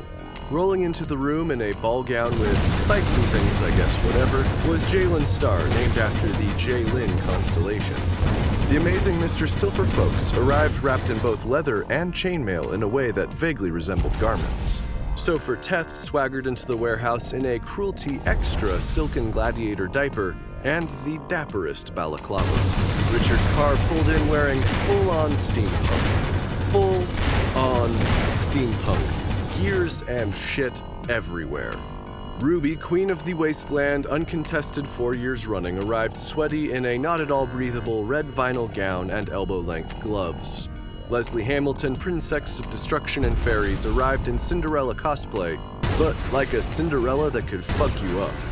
James McMahon showed up in a magnificent three-piece suit made entirely out of chainmail, which, if we're being honest with ourselves, is just a little transparent. And Brian, the old hell squid, arrived as an outline of a man in silhouette, wearing the blackest black known to man and a large lei of mammalian skulls. And once all of these contenders arrived and were seated at the tables in the center of the space, we brought in the cage, enclosing all of them. Then, the very important shareholders began to arrive, and each of them rattled the cage containing the other, lesser shareholders. Said other shareholders were then doused with mineral oil and vegetable juice for the entertainment of those shareholders who had made special contributions. Ian Kroll strutted in, rapping on the cage containing the other shareholders with his Nerf rifle, wearing his Viking helmet with self-appointed Brawl Champ 2016 engraved on the back, without horns but space for his own ram horns to go through. Yes, we know that Vikings never wore helmets with horns. It's okay. Two Sting Josh, Liberator of Bees, busted into the joint wearing a swanky-ass waistcoat over a hazmat suit, and the stolen head of your favorite animal mascot. Yes, your favorite. Not mine, not anyone else's. Yours. Because you're special. Brittany Garcia slipped in, banging on the cage and shouting unbelievable obscenities at the enclosed shareholders of lesser status, wearing a cozy sweater and some slacks with just a hint of stretch, you know? Buckeye Steve waltzed into the room and set up his very own folding chair in the best vantage in all of the warehouse. Asher Eden cartwheeled into the warehouse wearing a James Bond tuxedo. Not one of those other tuxedos, a James fucking Bond one. Banging on the cage, provoking several lesser shareholders with a baseball bat carved with ancient runes. The irreverent William swung into the open space wearing nothing but a kilt, a bow tie, and 2/3 of a bowler, swinging a barbed wire salami, which I promise you is not a euphemism. Cavi Corbin busted in wearing a fine tailored white dress shirt with the sleeves already torn off to save everyone else the trouble, complemented with a purple vest, black dress pants, steel-toed shoes with cleats designed for ice, and a pair of gloves concealing brass knuckles that, if we're being honest, weren't very well concealed. Finally, Shareholder of the Year David Willoughby stomped into the room wearing navy slacks, a white button-down with his sleeves rolled up, big leather work boots, and a silver tie for classy murder and stuff. He smashed the cage with his sledgehammer, raising the blood pressure and bloodlust of everyone nearby. Having seated themselves for the bloodbath, the very important shareholders began to watch as the lesser shareholders slipped into violence like an ill-fitting glove. Dinner was not served for those inside the cage. Instead, there was only violence, and on violence they would feast. Courtney Brooke Davis drew the sword from her back, which, spoiler, was not the God Killer, and used it to slice the table in front of her. This was not the ideal first move, but it was baller as fuck. Nicole Schwartz drew several razor-sharp ribs from her corset and stabbed Courtney through the arm with 2 of them, the rest being deflected by all of the mineral oil and vegetable juice that now covered every one of the lesser shareholders. Seeing the opportunity, Mr. Luke Bramlett took off an ice skate and in true Happy Gilmore fashion stabbed Nicole Schwartz, producing more blood than anyone expected. When the bloody mist cleared, Courtney Brooke Davis, Nicole Schwartz, and Mr. Luke Bramlett were all gone. No one knows where they went. Perhaps they were hungry and went to get subs. Ricardo Carlos Jabroni, covered in diamonds and now all oiled up, dove into both Roland Button and Samantha Kyer, spilling Samantha's glass of what appeared to be just purple food coloring. That's fucking nasty, and you need to know it, Samantha. The diamonds scratched them both badly. Samantha Kyer did a few quick hand gestures out of some sort of Japanimation before drawing a scepter from deep within her skirt. She then used the scepter to vaporize Ricardo Carlos Jabroni, leaving a newborn baby where he stood. We got the baby out of there, obviously. Then Roland Button smashed Samantha with a goldfish bowl, the crackers, not the fish, before slipping on some oily vegetable juice and becoming quite unconscious. Rad Richlander then slid belly first across the room, headbutting Lurgan, destroyer of kittens, in the shins. The shins are Lurgan's weakness, and he immediately fell unconscious, but not before striking Callie Tomlinson and Ms. Lucille Farrell, making them both angry, but not much worse for the wear. Callie and Lucille then took it upon themselves to begin stomping on Rad Richlander, rendering Rad unconscious and extra double plus bloody. Then Callie and Lucille took to striking each other, both miraculously hitting that one part of the neck that causes immediate unconsciousness simultaneously, taking them both out of the battle. Dee Greitz, Jalen Starr, the amazing Mr. Silver Folks, and Sofer Teth found themselves in an Ecuadorian standoff, which is like a Mexican standoff but with milder seasons. Each held a piece of broken glass or wood at the neck of another. Things were growing quite intense when Silver Folks busted a blood vessel in his forehead, blinding each of the others, but also leaving him quite incapacitated. The others then began striking out at each other, leaving some scratches that would make awesome scars on Sofer Teth's chest, Dee Greitz's upper arms, and Jalen Starr's neck.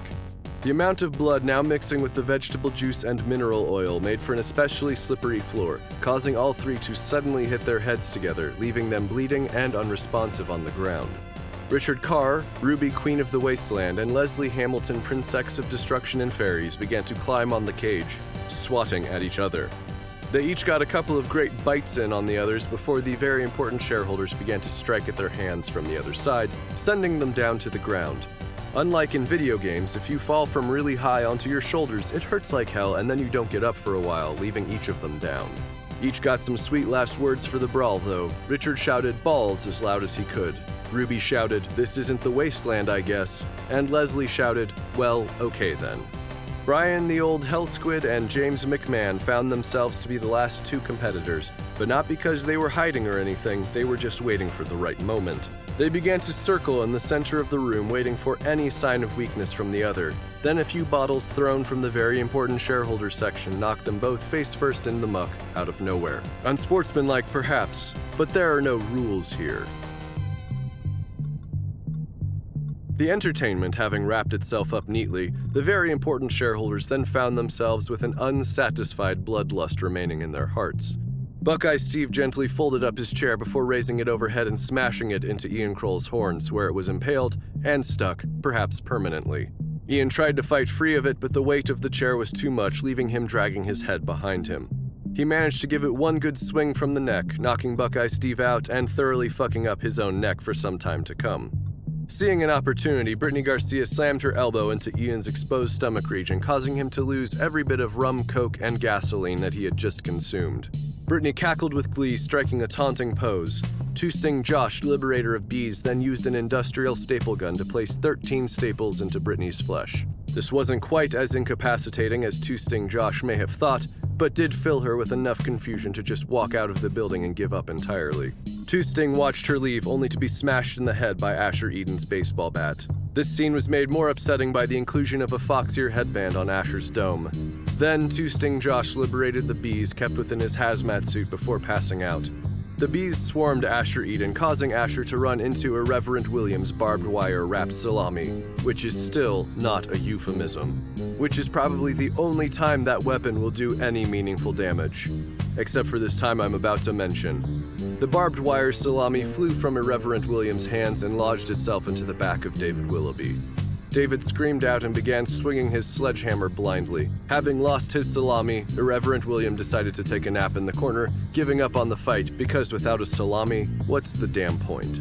Cavi Corbin took off his taller-than-it-should-be top hat just before getting slammed in the chest by David Willoughby's blind sledgehammer swings. Should not have opened up his fruit cage or laid down his track for that one. Cavi then lost control of his large candlestick, sending it into the air. It then landed on David Willoughby's head, knocking him out. There were no victors, but at least no one died. There was that one guy who got turned into a baby, though. What the fuck was that? Do we have any more info? No? Fuck, that's gonna bother me. Is he still a baby? Did no one check on that? I guess sometimes you get turned into a baby or something.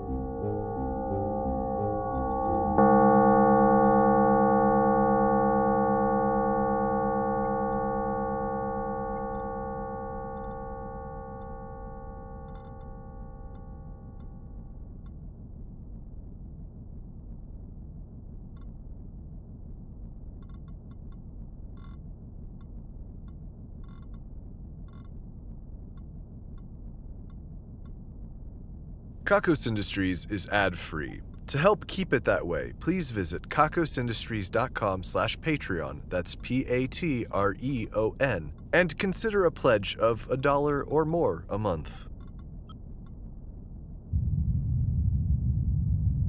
What you are about to hear is just a whole lot of crowd work with the people in the front row.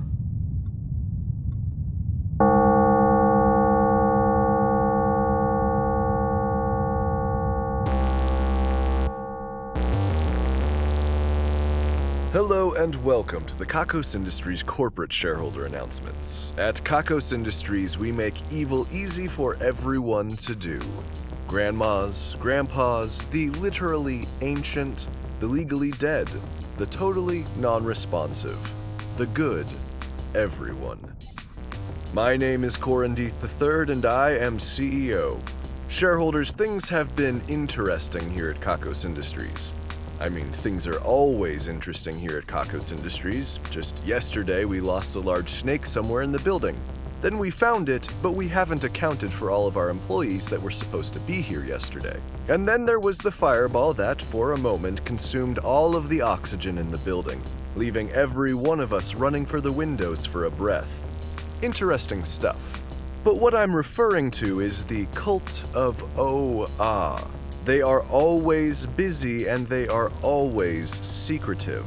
When I told you last that they had interpreted the simulgasm, that moment where everyone seemed to climax together during the celebration of self-love, as something that signified the arrival of a new prophet, it seems that they have now made their decisions in this regard. I am not completely certain what decisions they made, but we did see some smoke rising from the eastern end of the building. And then the western end of the building, unrelated to that fireball I mentioned. It seems that there may have been multiple decisions, or that the decision was announced twice. I have heard at least one rumor that I'm not particularly pleased with, but I'll save that announcement until I have confirmation. I'm just really hoping that this doesn't cause us any problems here in the workplace. If we lose any more productivity, I'm going to have to hand out mandatory stimulants and overtime. It's not a choice. I have a chart in front of me and there's a line on it that says, past this point, mandatory stimulants. Then there's a bunch more lines with nastier stimulants and then more lines with various forms of threats of violence, and then finally plans for what appears to be a contraption that grinds up employees and turns them into raw productivity. I don't know what that means. You know, I'm never exactly sure how much of this stuff is based on actual evidence, or is just something that somebody said in a meeting one time and everyone was too high to disagree.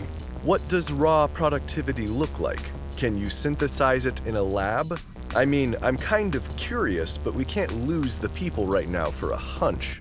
Like, do you spread the productivity on a task and then it just happens before your eyes? Do you spray the productivity on a blueprint and then the product just assembles itself before you? Is there a different kind of productivity based on the human's abilities? What happens if you eat it? Too many questions. Today's broadcast is coming to you from a hand-crank emergency radio.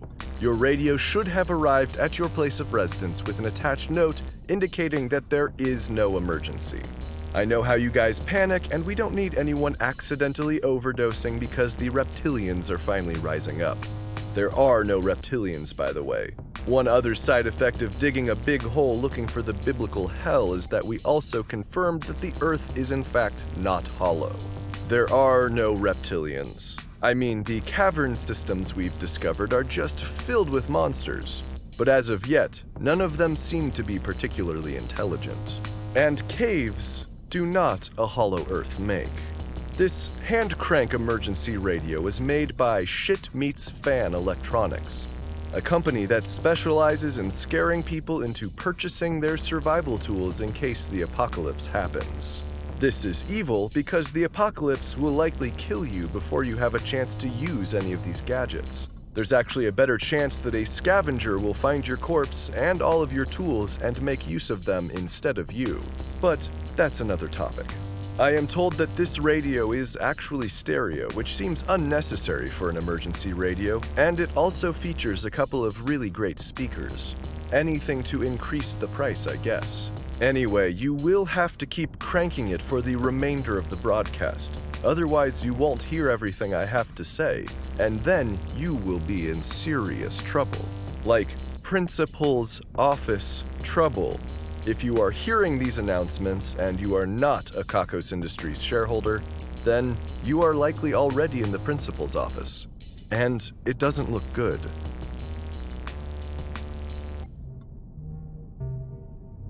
We had big plans for this year's Festival of Fertility, but we ran into a rather large issue just before the event that changed things dramatically.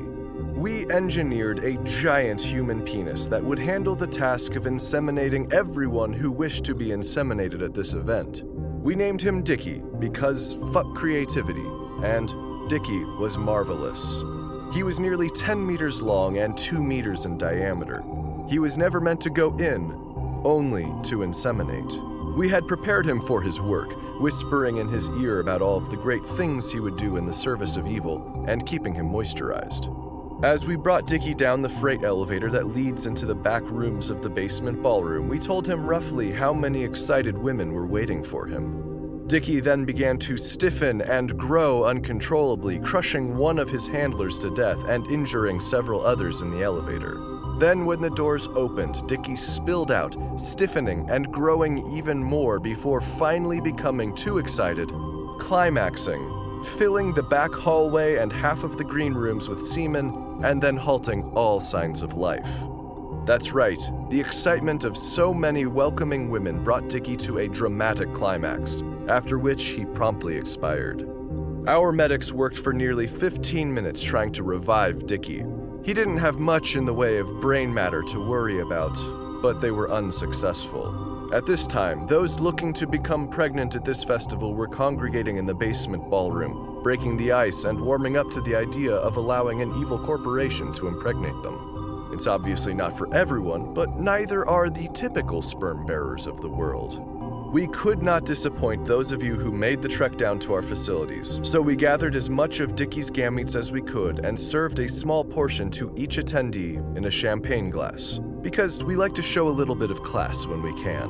While this wasn't as raucous as our normal festivals of fertility, it still served the purpose quite nicely. After everyone was getting used to the idea of the champagne glasses, a several-time attendee asked where her prenatal nutrients were. Perhaps a little begrudgingly, our waitstaff began to butcher Dickie for easier consumption. For some, there is no purpose to reproduction if you don't get to consume your mate. On the male end of things, no pun intended, that gym sock got shared. We honestly weren't expecting anyone to show up, but when they did, we had to rummage through a ton of old storage boxes to find a sock. We did. We found one. It was from 1973, but it was clean, to start with. Once the, 8 of you finished with it, we asked the science divisions if any of them wanted it. They declined, so we incinerated it. You're some freaky weird people.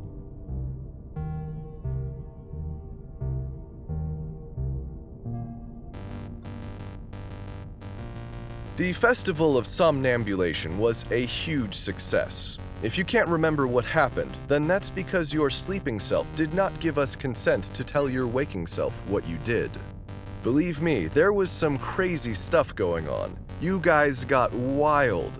In lieu of telling you what you did, let's go down the list of the strangest uniforms, costumes, and clothing items the less prepared of you showed up in. A hollowed-out alligator. Just baby oil. Camouflage shirt, high-visibility pants. Just some wood and rusty wire. 100 tiny suction cups strung together with holiday lights. An actual garbage can. A bee costume complete with stinger codpiece. A bunch of guns knit together into jammies. Fire. A multicolored visual art piece projected from a handheld projector. A nightgown with my face all over it. Boxer shorts with Melantha's face all over them. Just a martini. Motor oil and sawdust. What must have been 100 paper towel rolls. A trifold presentation board. Pumpkin guts and pumpkin. An animal that had been genetically engineered to be living clothes. Glitter and Vaseline. And finally, 3 sheep. Don't ask. Once again, I was not allowed to participate myself because I frighten everyone on my staff when I sleepwalk. They're still having a hard time putting that fear into words. Fine. Coming up, we have the celebration of books where you librarian types get off, and motherfucking Halloween. It should be a good time, as always.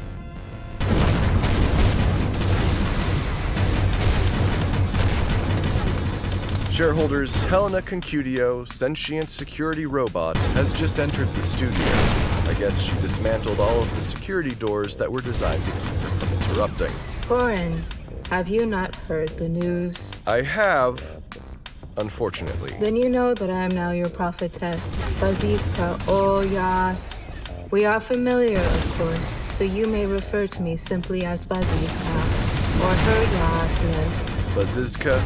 Very well. At Kakos Industries, we recognize that when people change their names, it is often for very important reasons. And that we should respect those who change their names, even if some people abuse that system. You know who you are, Mr. Aldedick, in yo ass. The members of my very respectable religion have decided that the succession of the role of leader should be to the person who was enlightened by the prophet Baziz Azizah last. As you know, Baziz Azizah enlightened me last, Corin. I suppose you could call it that. It also helps that I am mostly machine, like Baziz Azizah. Some members of OLA found that to be very important. Cool. So, what are you doing here? Are you prepared to worship me, Corin? Baziska, I'm not a member of this cult. It's a very respectable religion. I should know. I am the new leader. That doesn't make you impartial, you know. I am here to save you from your sexual hang-ups, Corin. Behold, I have many new attachments to provide my followers with enlightenment.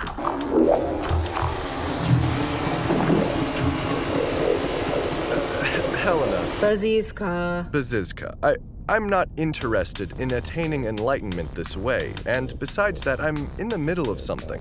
Namely, the announcements. But Corin, you were so ready to receive enlightenment from my predecessor. I remember you saying that you wanted to experience Baziz Azizah's enlightenment before I so valiantly saved you. Just a quick clarification. How could you have valiantly saved me if it was something I wanted? Oh, Corin, that was before I knew.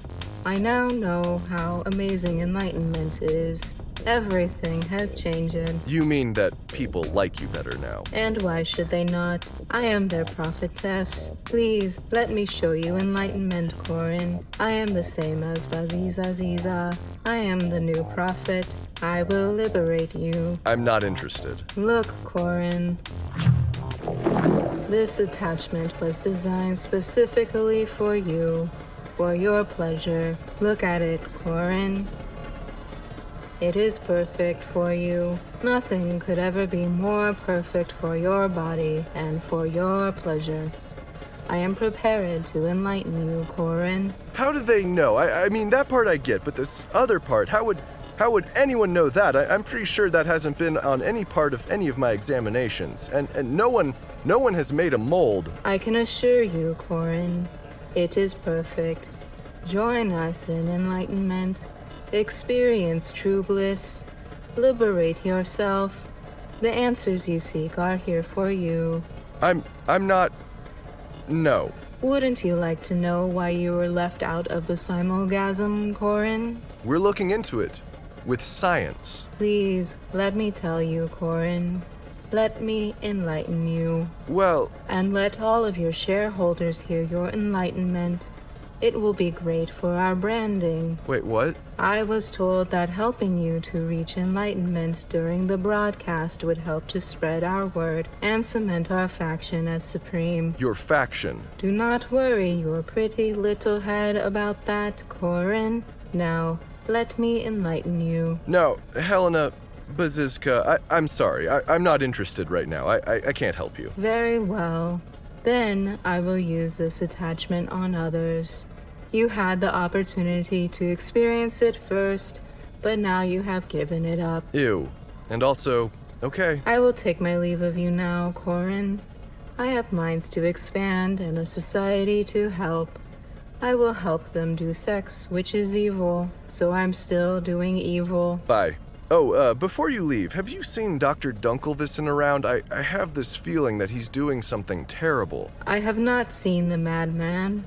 I am now beyond his control. Goodbye, Corin. Soundman, would you like to be the first to ride this bad boy? Oh well then.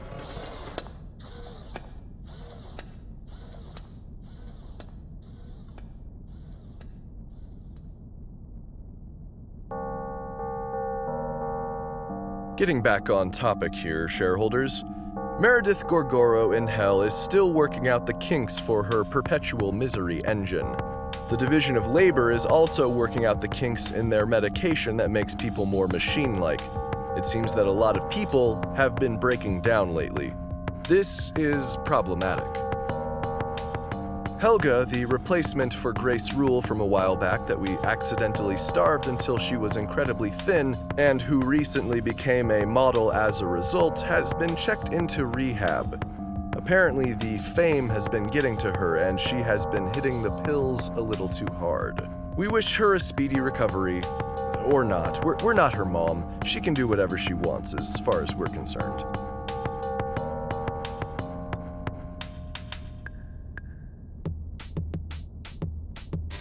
Visiting Jasmine Ashna in the Division of Erotic Experiences has become too much of a hassle, dealing with her need to always tie me up and blindfold me and control me for what she assures me are sexual reasons only.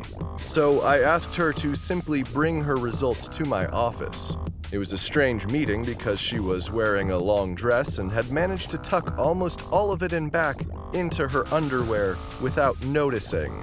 It was so distracting, and I was so afraid of embarrassing her that I didn't get to ask basically any of the questions I had. I just asked her to keep me posted and motioned towards the door. I waited until it was firmly closed before I just lost it laughing. Having just had Baziska in here, I'm now realizing that I forgot to ask Jasmine how she felt about this simulgasm stuff or the new leadership. It's easy to forget that when I first met her, she was a member of the Cult of Oa, and that's why we gave her the job. I have to figure out how to actually communicate with her. I think the Tabithas saw Jasmine leave with her dress as it was, so they both stormed my office shortly after, you know, the two that don't do any work at all, to ask me what the meaning of that meeting was. I waved them off. It's none of their business, even if nothing happened. This didn't seem to satisfy, so I asked them if they were having sex with anyone these days. They each said no. Not since they had taken up this post. I found that to be somewhat confusing. You see, shareholders, if you're not familiar with the goings-on here at Kakos Industries, it's important to realize that these strange sexual scenarios don't just happen to me. While I am the CEO and I am also a high-profile target, Sex is pretty much ubiquitous here at Kakos Industries. We once tried to keep tabs on who was having sex, in relationships, in polyamorous groupings, or just hooking up on the side, but it became just too much data for our computers at the time. We might have better luck today, but I'm inclined to stay away from that line of inquiry. For the Tabithas to not be having sex with anyone makes them officially more sexually withdrawn than me. I call that a victory. Take that, Bernice Largo. They say that if evil drove a van, it would have the best fantasy landscape with at least one wizard mural of all of the fantasy landscape with at least one wizard murals painted on the side. This is things we're taking credit for now. This week we're taking credit for shit-talking, that guy at the bar that you don't know but also won't leave you alone until he gets the high five, and erectile dysfunction. We can't know for certain that we did these things, but we're pretty confident. If you happen to disagree with us taking credit for these things, then prepare to get all three in order.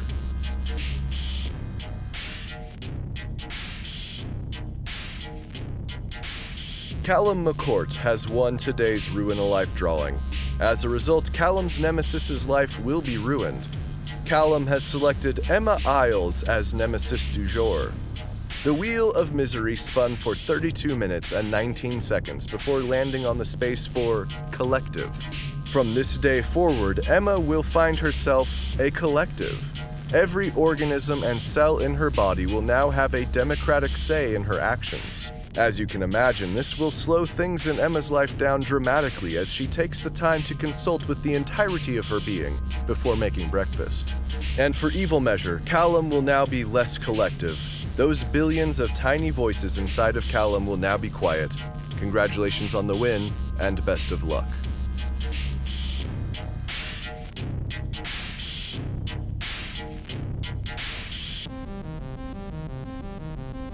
This brings us to the end of today's broadcast, shareholders.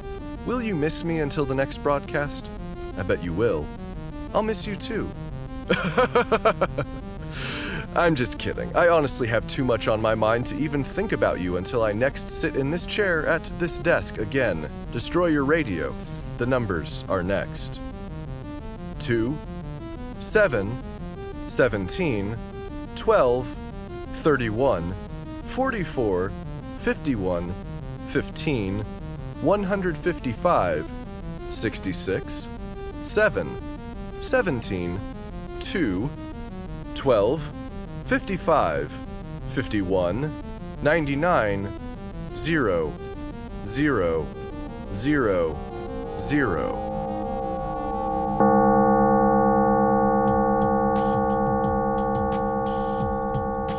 Kakos Industries is written and produced by Conrad Mishuk, who is also the voice of Corin Deeth.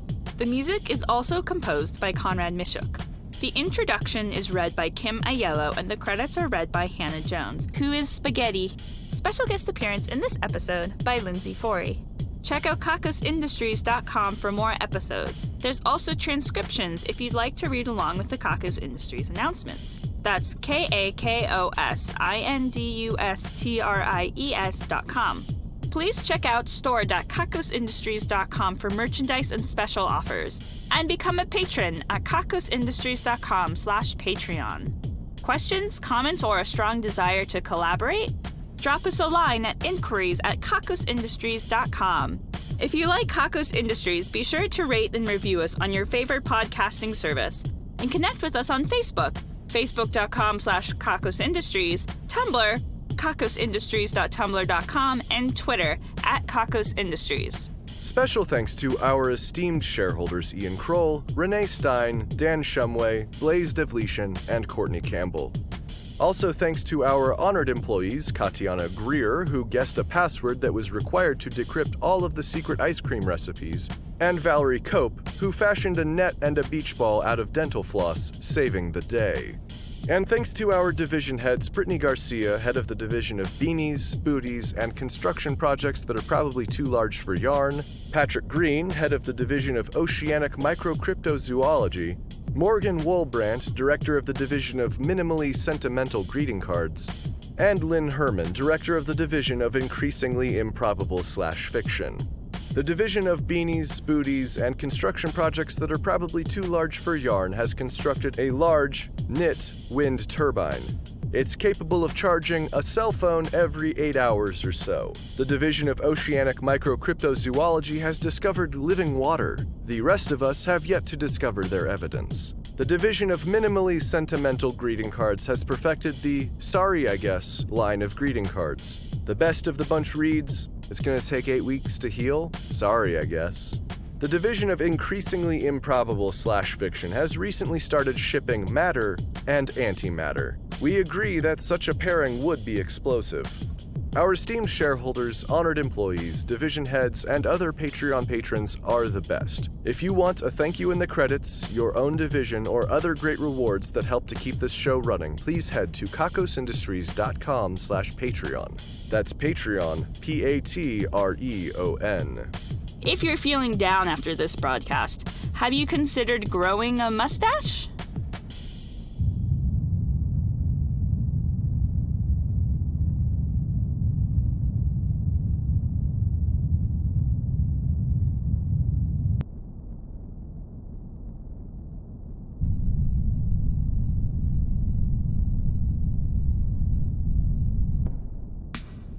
Hello, Kakos Industries shareholders. My name is Conrad Mishuk, and I am the alleged creator of Kakos Industries.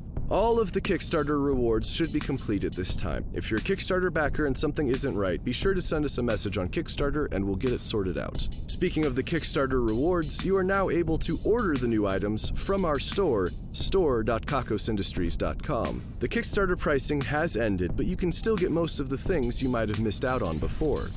It's strange that I haven't done a Phoenix meetup, seeing as I live in Phoenix, so I'd like to fix that.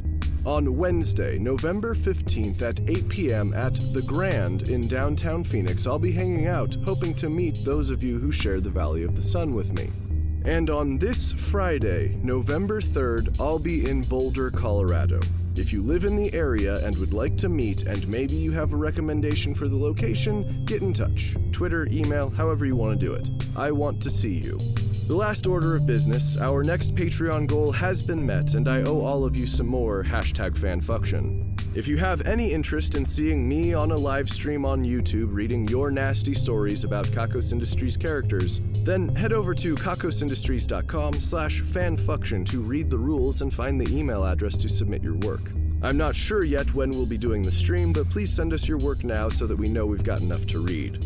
Thank you for listening. As always, you are the best listeners anyone could dream of.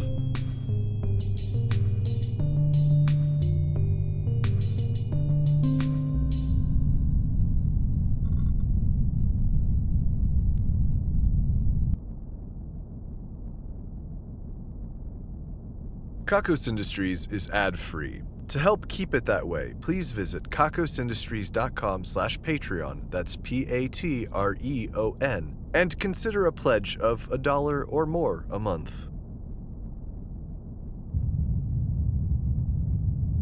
What you are about to hear is a compilation of funny dog videos.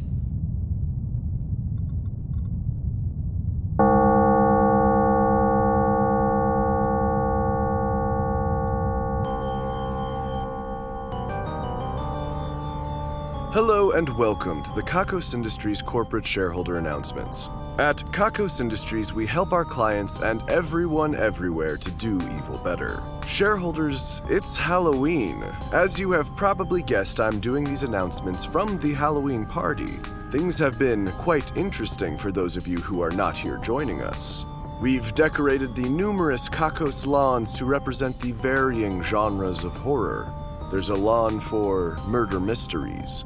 There's a lawn for body horror, where you can get your anatomy rearranged if you so choose. There's a 90% chance we can switch you back later. There's also a lawn for supernatural horror. We've wheeled out some of our monsters to scare the attendees, and we may have introduced a werewolf virus. There's a lawn specially for religious horror, though, spoiler alert, there aren't any actual demons. There's just monsters that look like demons. We've even got a lawn for existential horror, where the laws of physics periodically stop working.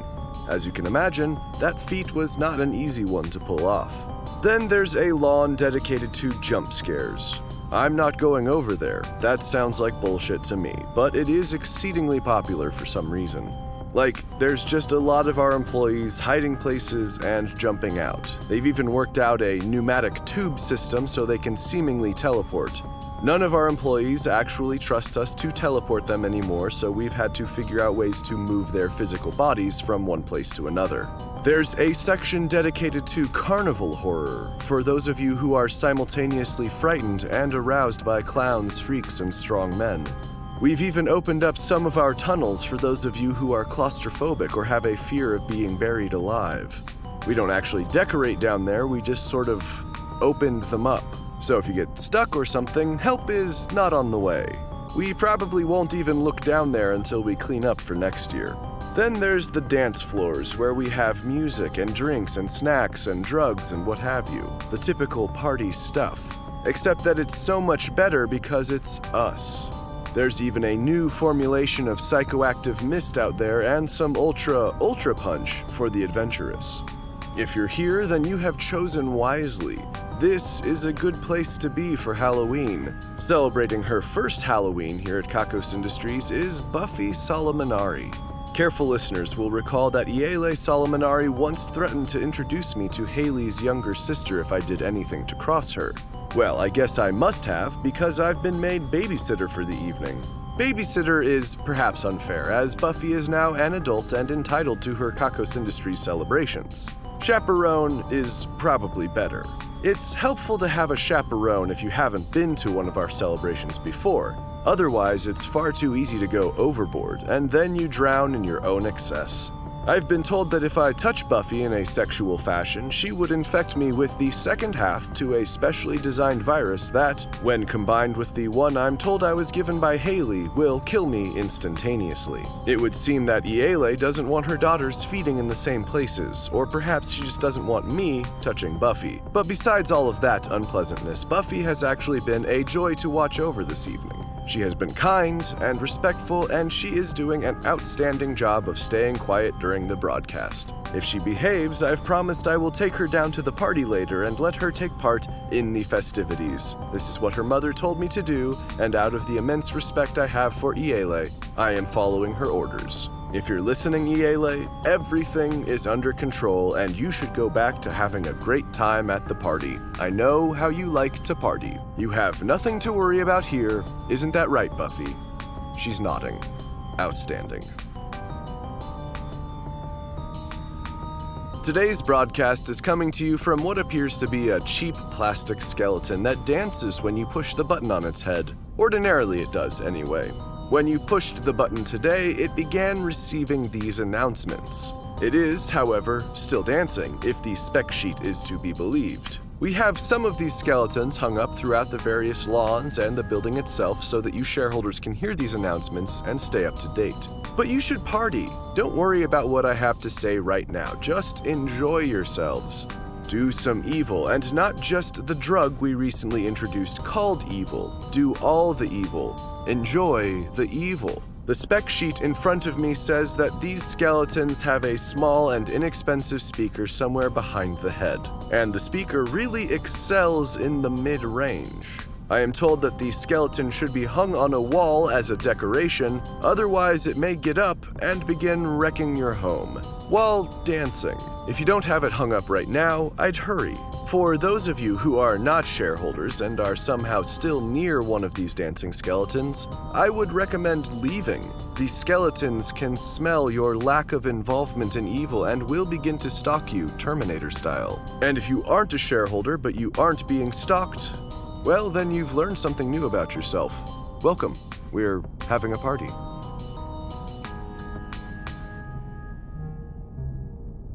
We recently had the celebration of books. Like every year, it turned into a bespectacled fuckfest in pretty much no time. Honestly, I wonder how many of you even read. It really seems like you just come down here for the sex. I mean, who doesn't? But there are some interesting books on display, you know? Some really intriguing and life-changing books. This would be a great place for an audiobook plug if I was sponsored by an audiobook company.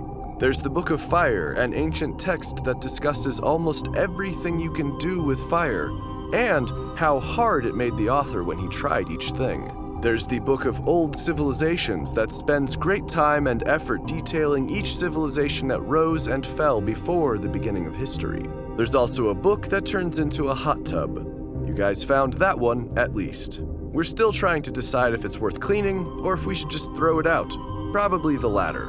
As critical as I can be of your behavior at the celebrations, I did get involved myself this time. It was pretty enjoyable, I must say. Although I did catch the Tabithas trying a number of disguises to get close to me. They've been sufficiently yelled at. Coming up, we have the Festival of Anti-Celebration and then Black Friday. As you know, most holidays suck. They are for families, they are for quiet times, they are for reflection. They are for huddling together for as much psychological warmth as we can muster to make it through the shortest days. They suck. I don't know why we can't have Halloween again, or maybe winter horror, or some other celebration that embraces how dark and scary things can be. The Festival of Anti-Celebration gives us permission to not celebrate, or to celebrate wrong, to do the wrong things, to do the things that bring us catharsis during these intense times. We will encourage all of you to join us for the Festival of Anti-Celebration. And as all of you know, we love capitalism here at Kakos Industries. It's the perfect blend of power structure and disenfranchisement that makes everything we do so evil. And Black Friday is the time when we get everyone everywhere to double down on their commitment to consumerism. It is fantastic evil. Now, before I get into the rest of what I had planned for today, I would like to read a few passages from a new pornography text that we developed. It's titled, Numbers That Mean Very Little and Have Virtually No Significance to Anyone or Any Field of Study. Here is the opening paragraph. We have known about numbers for some time. Some even believe that we humans invented numbers. We use numbers to indicate numbers of things. How many a thing is. Numbers can be used to count. Numbers can even be imaginary. Let's imagine some numbers together. Imagine the square root of -2. That's an imaginary number. How fantastic. Can you imagine the number 3? But try not to think of 3 things, and try not to think of any symbols you associate with the number 3. Just think about 3-ness. Let's breathe and think about 3-ness. Are you 3-ness? Do you feel 3-ness? Excellent. Okay, shareholders, that's a text from Iele saying that she's about to go get sideways and scope out some fuckboys. She wishes me luck with the broadcast and tells me to keep an eye on her pumpkin. Fuck, I cannot tell you how fucked I am. I was in charge of watching Buffy for 10 minutes. I turned my back one time, and now she's fucking dead in the studio. I have no idea what the fuck happened here. It looks like she was stabbed in the back or something. There's blood and goo everywhere. There's like pus coming out of her nose. I have no idea what happened. I am so fucked. Iele is never going to forgive me for this. Ugh!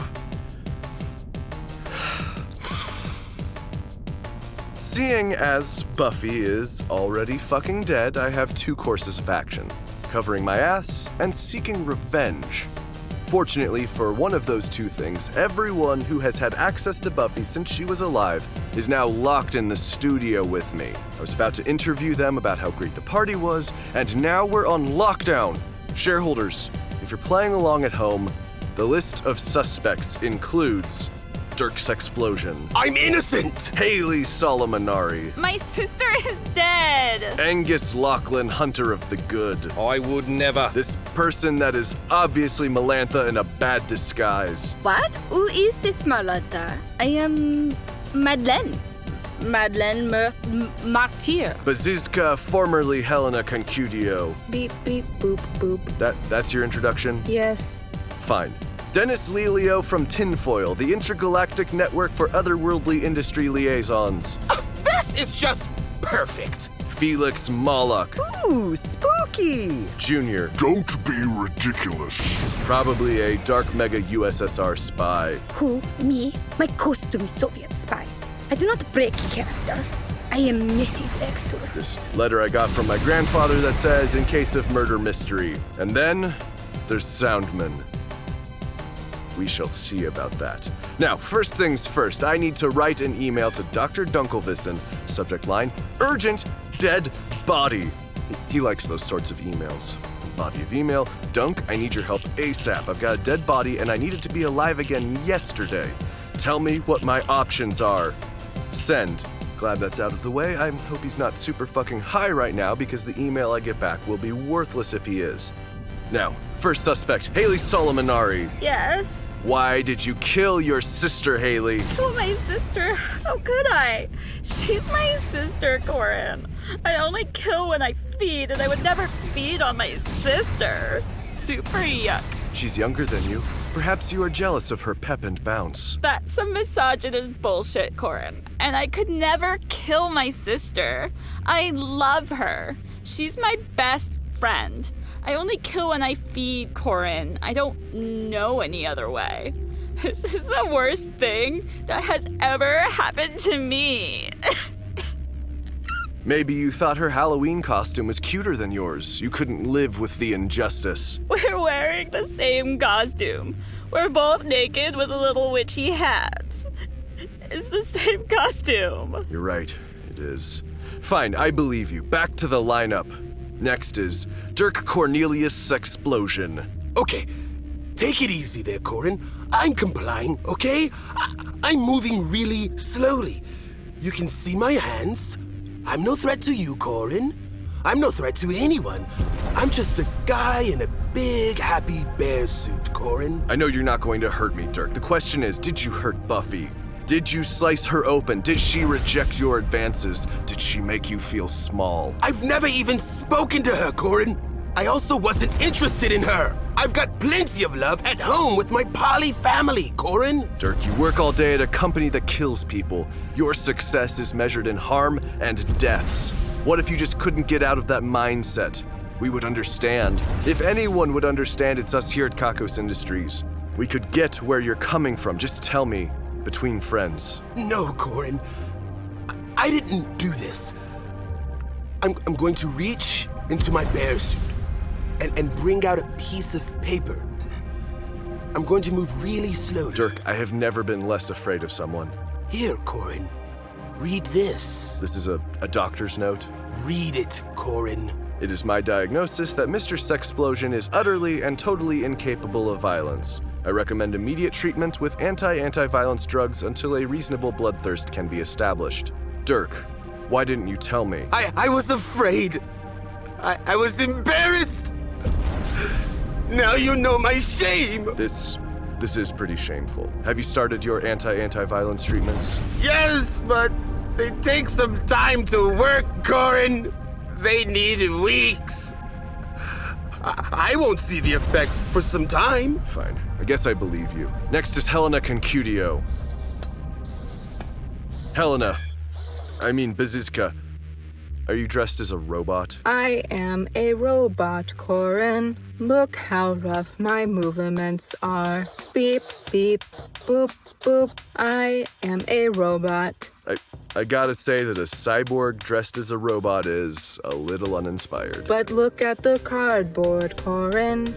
Look at how badly I colored it in. The internet told me this would be super duper cute and get me all the likes. I guess I kind of get it. Now, why did you kill Buffy? When I first entered this room, Corin, I detected your annoyance with Buffy. She is a brat. There is no doubt in my mind. It was then that I thought of killing her. So you admit to it? I do not. I did not kill her, Corin. As much as I wanted to, I did not. I knew that this situation would cause you problems at work, so I avoided it. Are you lying to me, Bazizka? Did you see her as somehow replacing you as number one thorn in my side? Did you feel jealous, filled with rage? I cannot lie to you, Corin. It is not within my programming. What about your human brain? It does not wish to lie to you, so I cannot lie to you. You lie to me all the time. No, Corin, I mislead you. Often. I do not lie. I did not kill Buffy Solomonari. If I did, then my self-destruct mechanism will engage. Fuck, Helena, we're locked in here. Don't do that. You'll kill all of us, and especially me. That's not okay. Baziska. And I told you the truth, Corin. I will not self-destruct at this time. Okay, fine. I believe you. Alright, I just got an email back from Dr. Dunkelvissen. Corin, my main damie, this is quite a pickle, Pangy. How long has that body been down, Dangy? Well, he only sounds a little high. Let's see, she's been dead for, 20 minutes? Send. Now, back to work. Melantha. Hi, Melantha. Your costume is pagan. I'm telling you, I have no idea who this Melantha is. I'm Madeleine. Madeleine Martinsky. You said Martyr earlier. Is a nickname. Why would I lie about my name? Because you're Melantha. I don't know who this Melantha is, but I bet she wouldn't be caught dead at one of your parties. You have blinking LEDs under your skin. I know exactly one person who has those. But they are becoming all the rage. Everyone loves them now.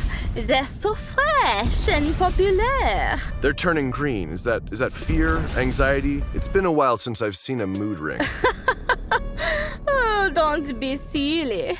Only an idiot would make their subdermal LEDs blink in accordance with their emotions. It's random.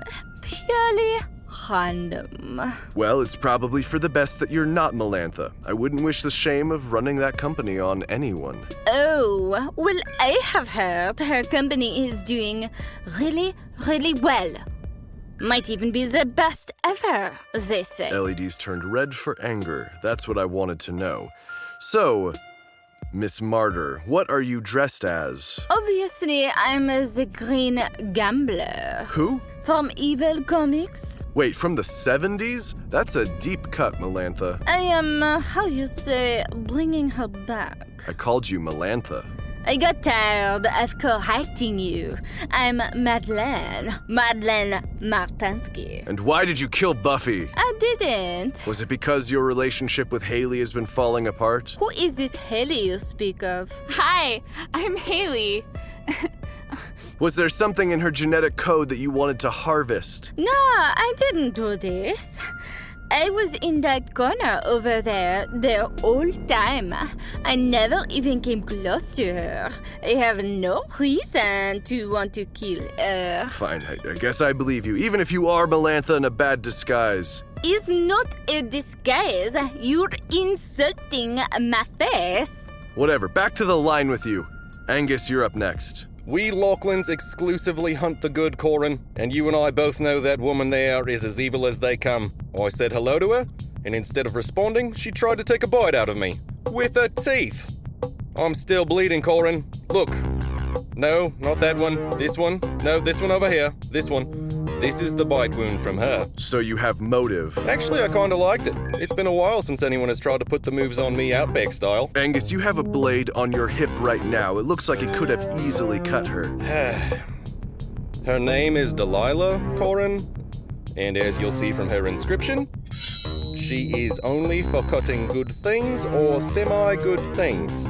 This is my family's honor, Corin. If I cut myself shaving, I have to immediately apologize to my grandmother. We Lachlan's only hurt the good. I don't know why, but that makes sense to me. What's your costume anyway? It's legend, Corin. I'm dressed as a dark mega Kiwi. You see, their outdoorsmen wear their blades on the other side. Silly little bastards.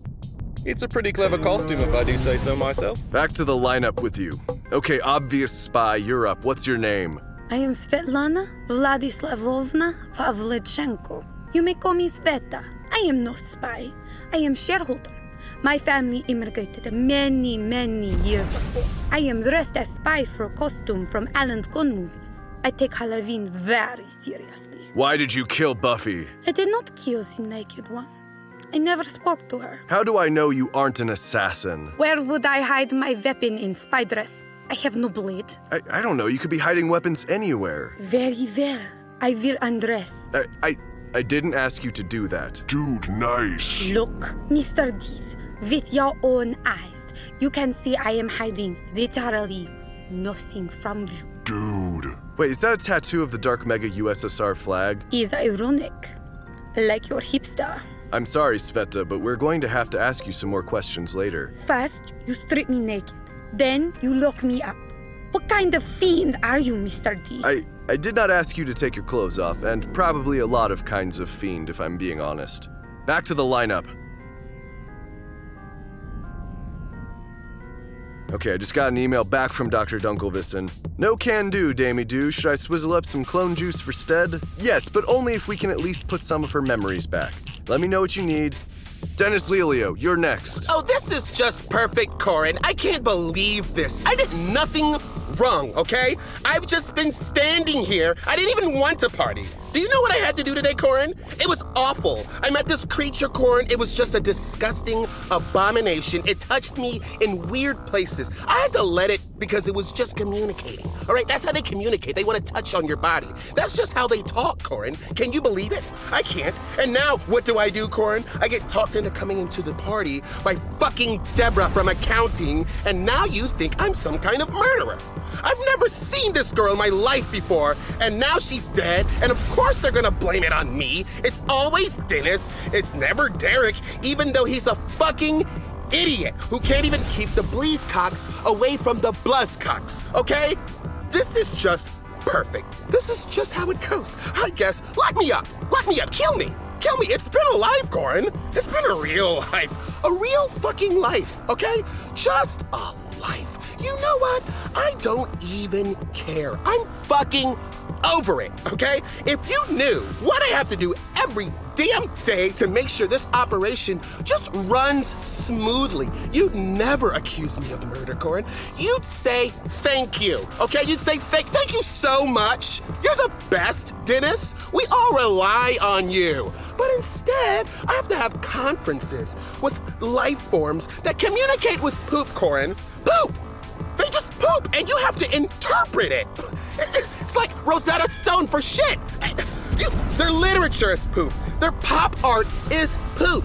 It's all poop, Corin. Just like my life. Just like my fucking life. Okay. Just go back to the lineup. Just stop. Junior, well, I guess you can stay where you are. I didn't kill her. In fact, I was kind of hoping we might smash later.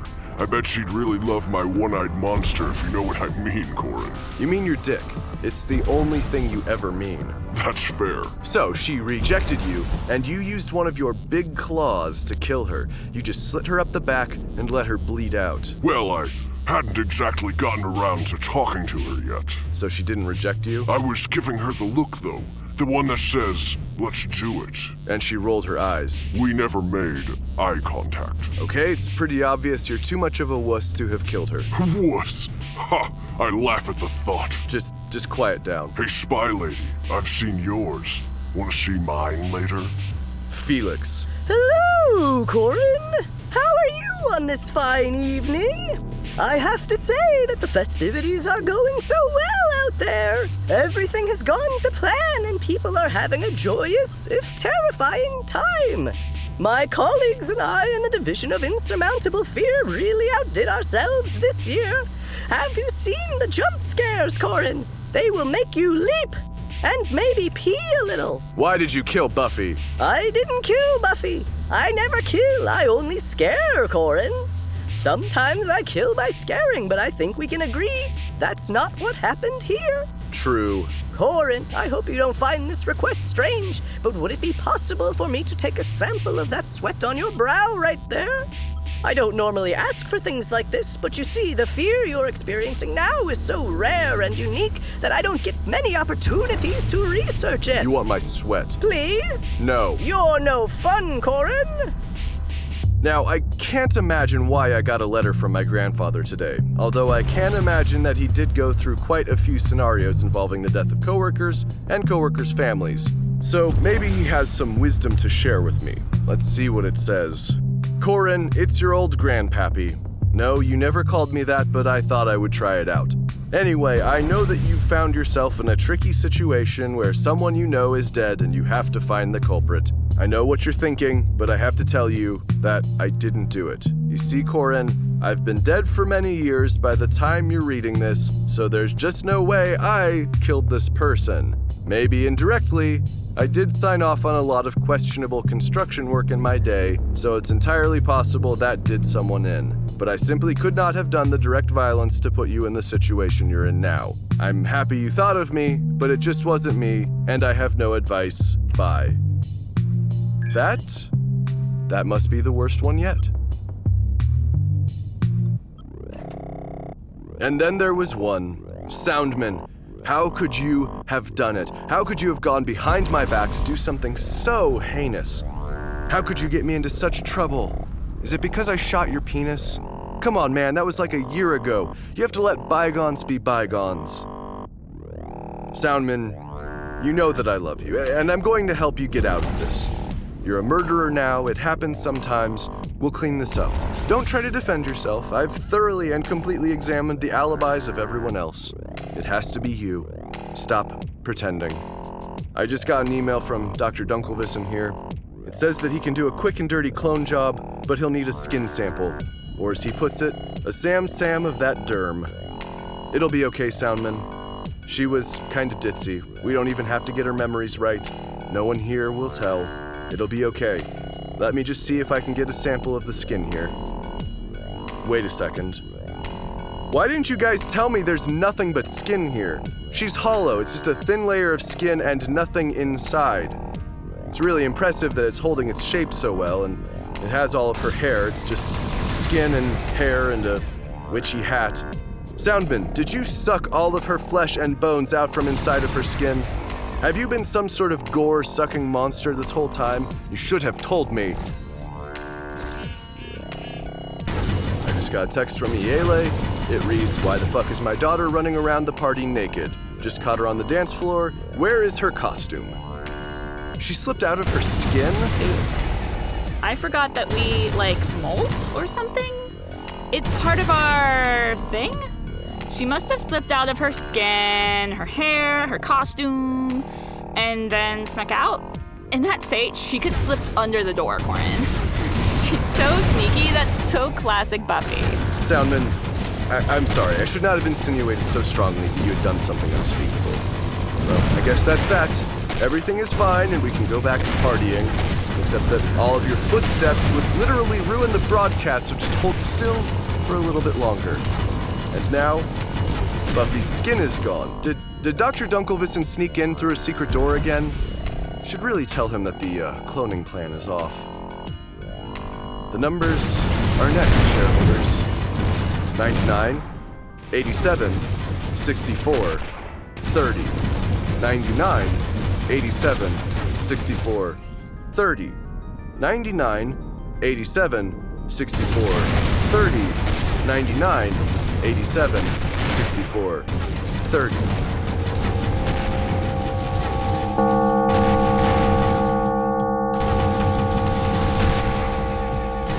Kakos Industries is written and produced by Conrad Mishuk, who is also the voice of Corin Deeth. The music is also composed by Conrad Mishuk. The introduction is read by Kim Aiello, and the credits are read by Hannah Jones, who is currently comparing green chili recipes. Special guest appearances in this episode by Hannah Jones as Haley Solomonari, Adam Mishuk as Angus Lachlan, Anwar Newton as Dirk Sexplosion and Dennis Lelio, Rebecca Ryan as Melantha Murther or Madeline Martinsky or something, Kim Aiello as Svetlana Pavlichenko, and Lindsay Forey as Helena Concudio. All other voices are Conrad Mishuk. Check out kakosindustries.com for more episodes. There's also transcriptions if you'd like to read along with the Kakos Industries announcements. That's kakosindustries.com. Please check out store.kakosindustries.com for merchandise and special offers. And become a patron at kakosindustries.com/Patreon. Questions, comments, or a strong desire to collaborate? Drop us a line at inquiries@kakosindustries.com. If you like Kakos Industries, be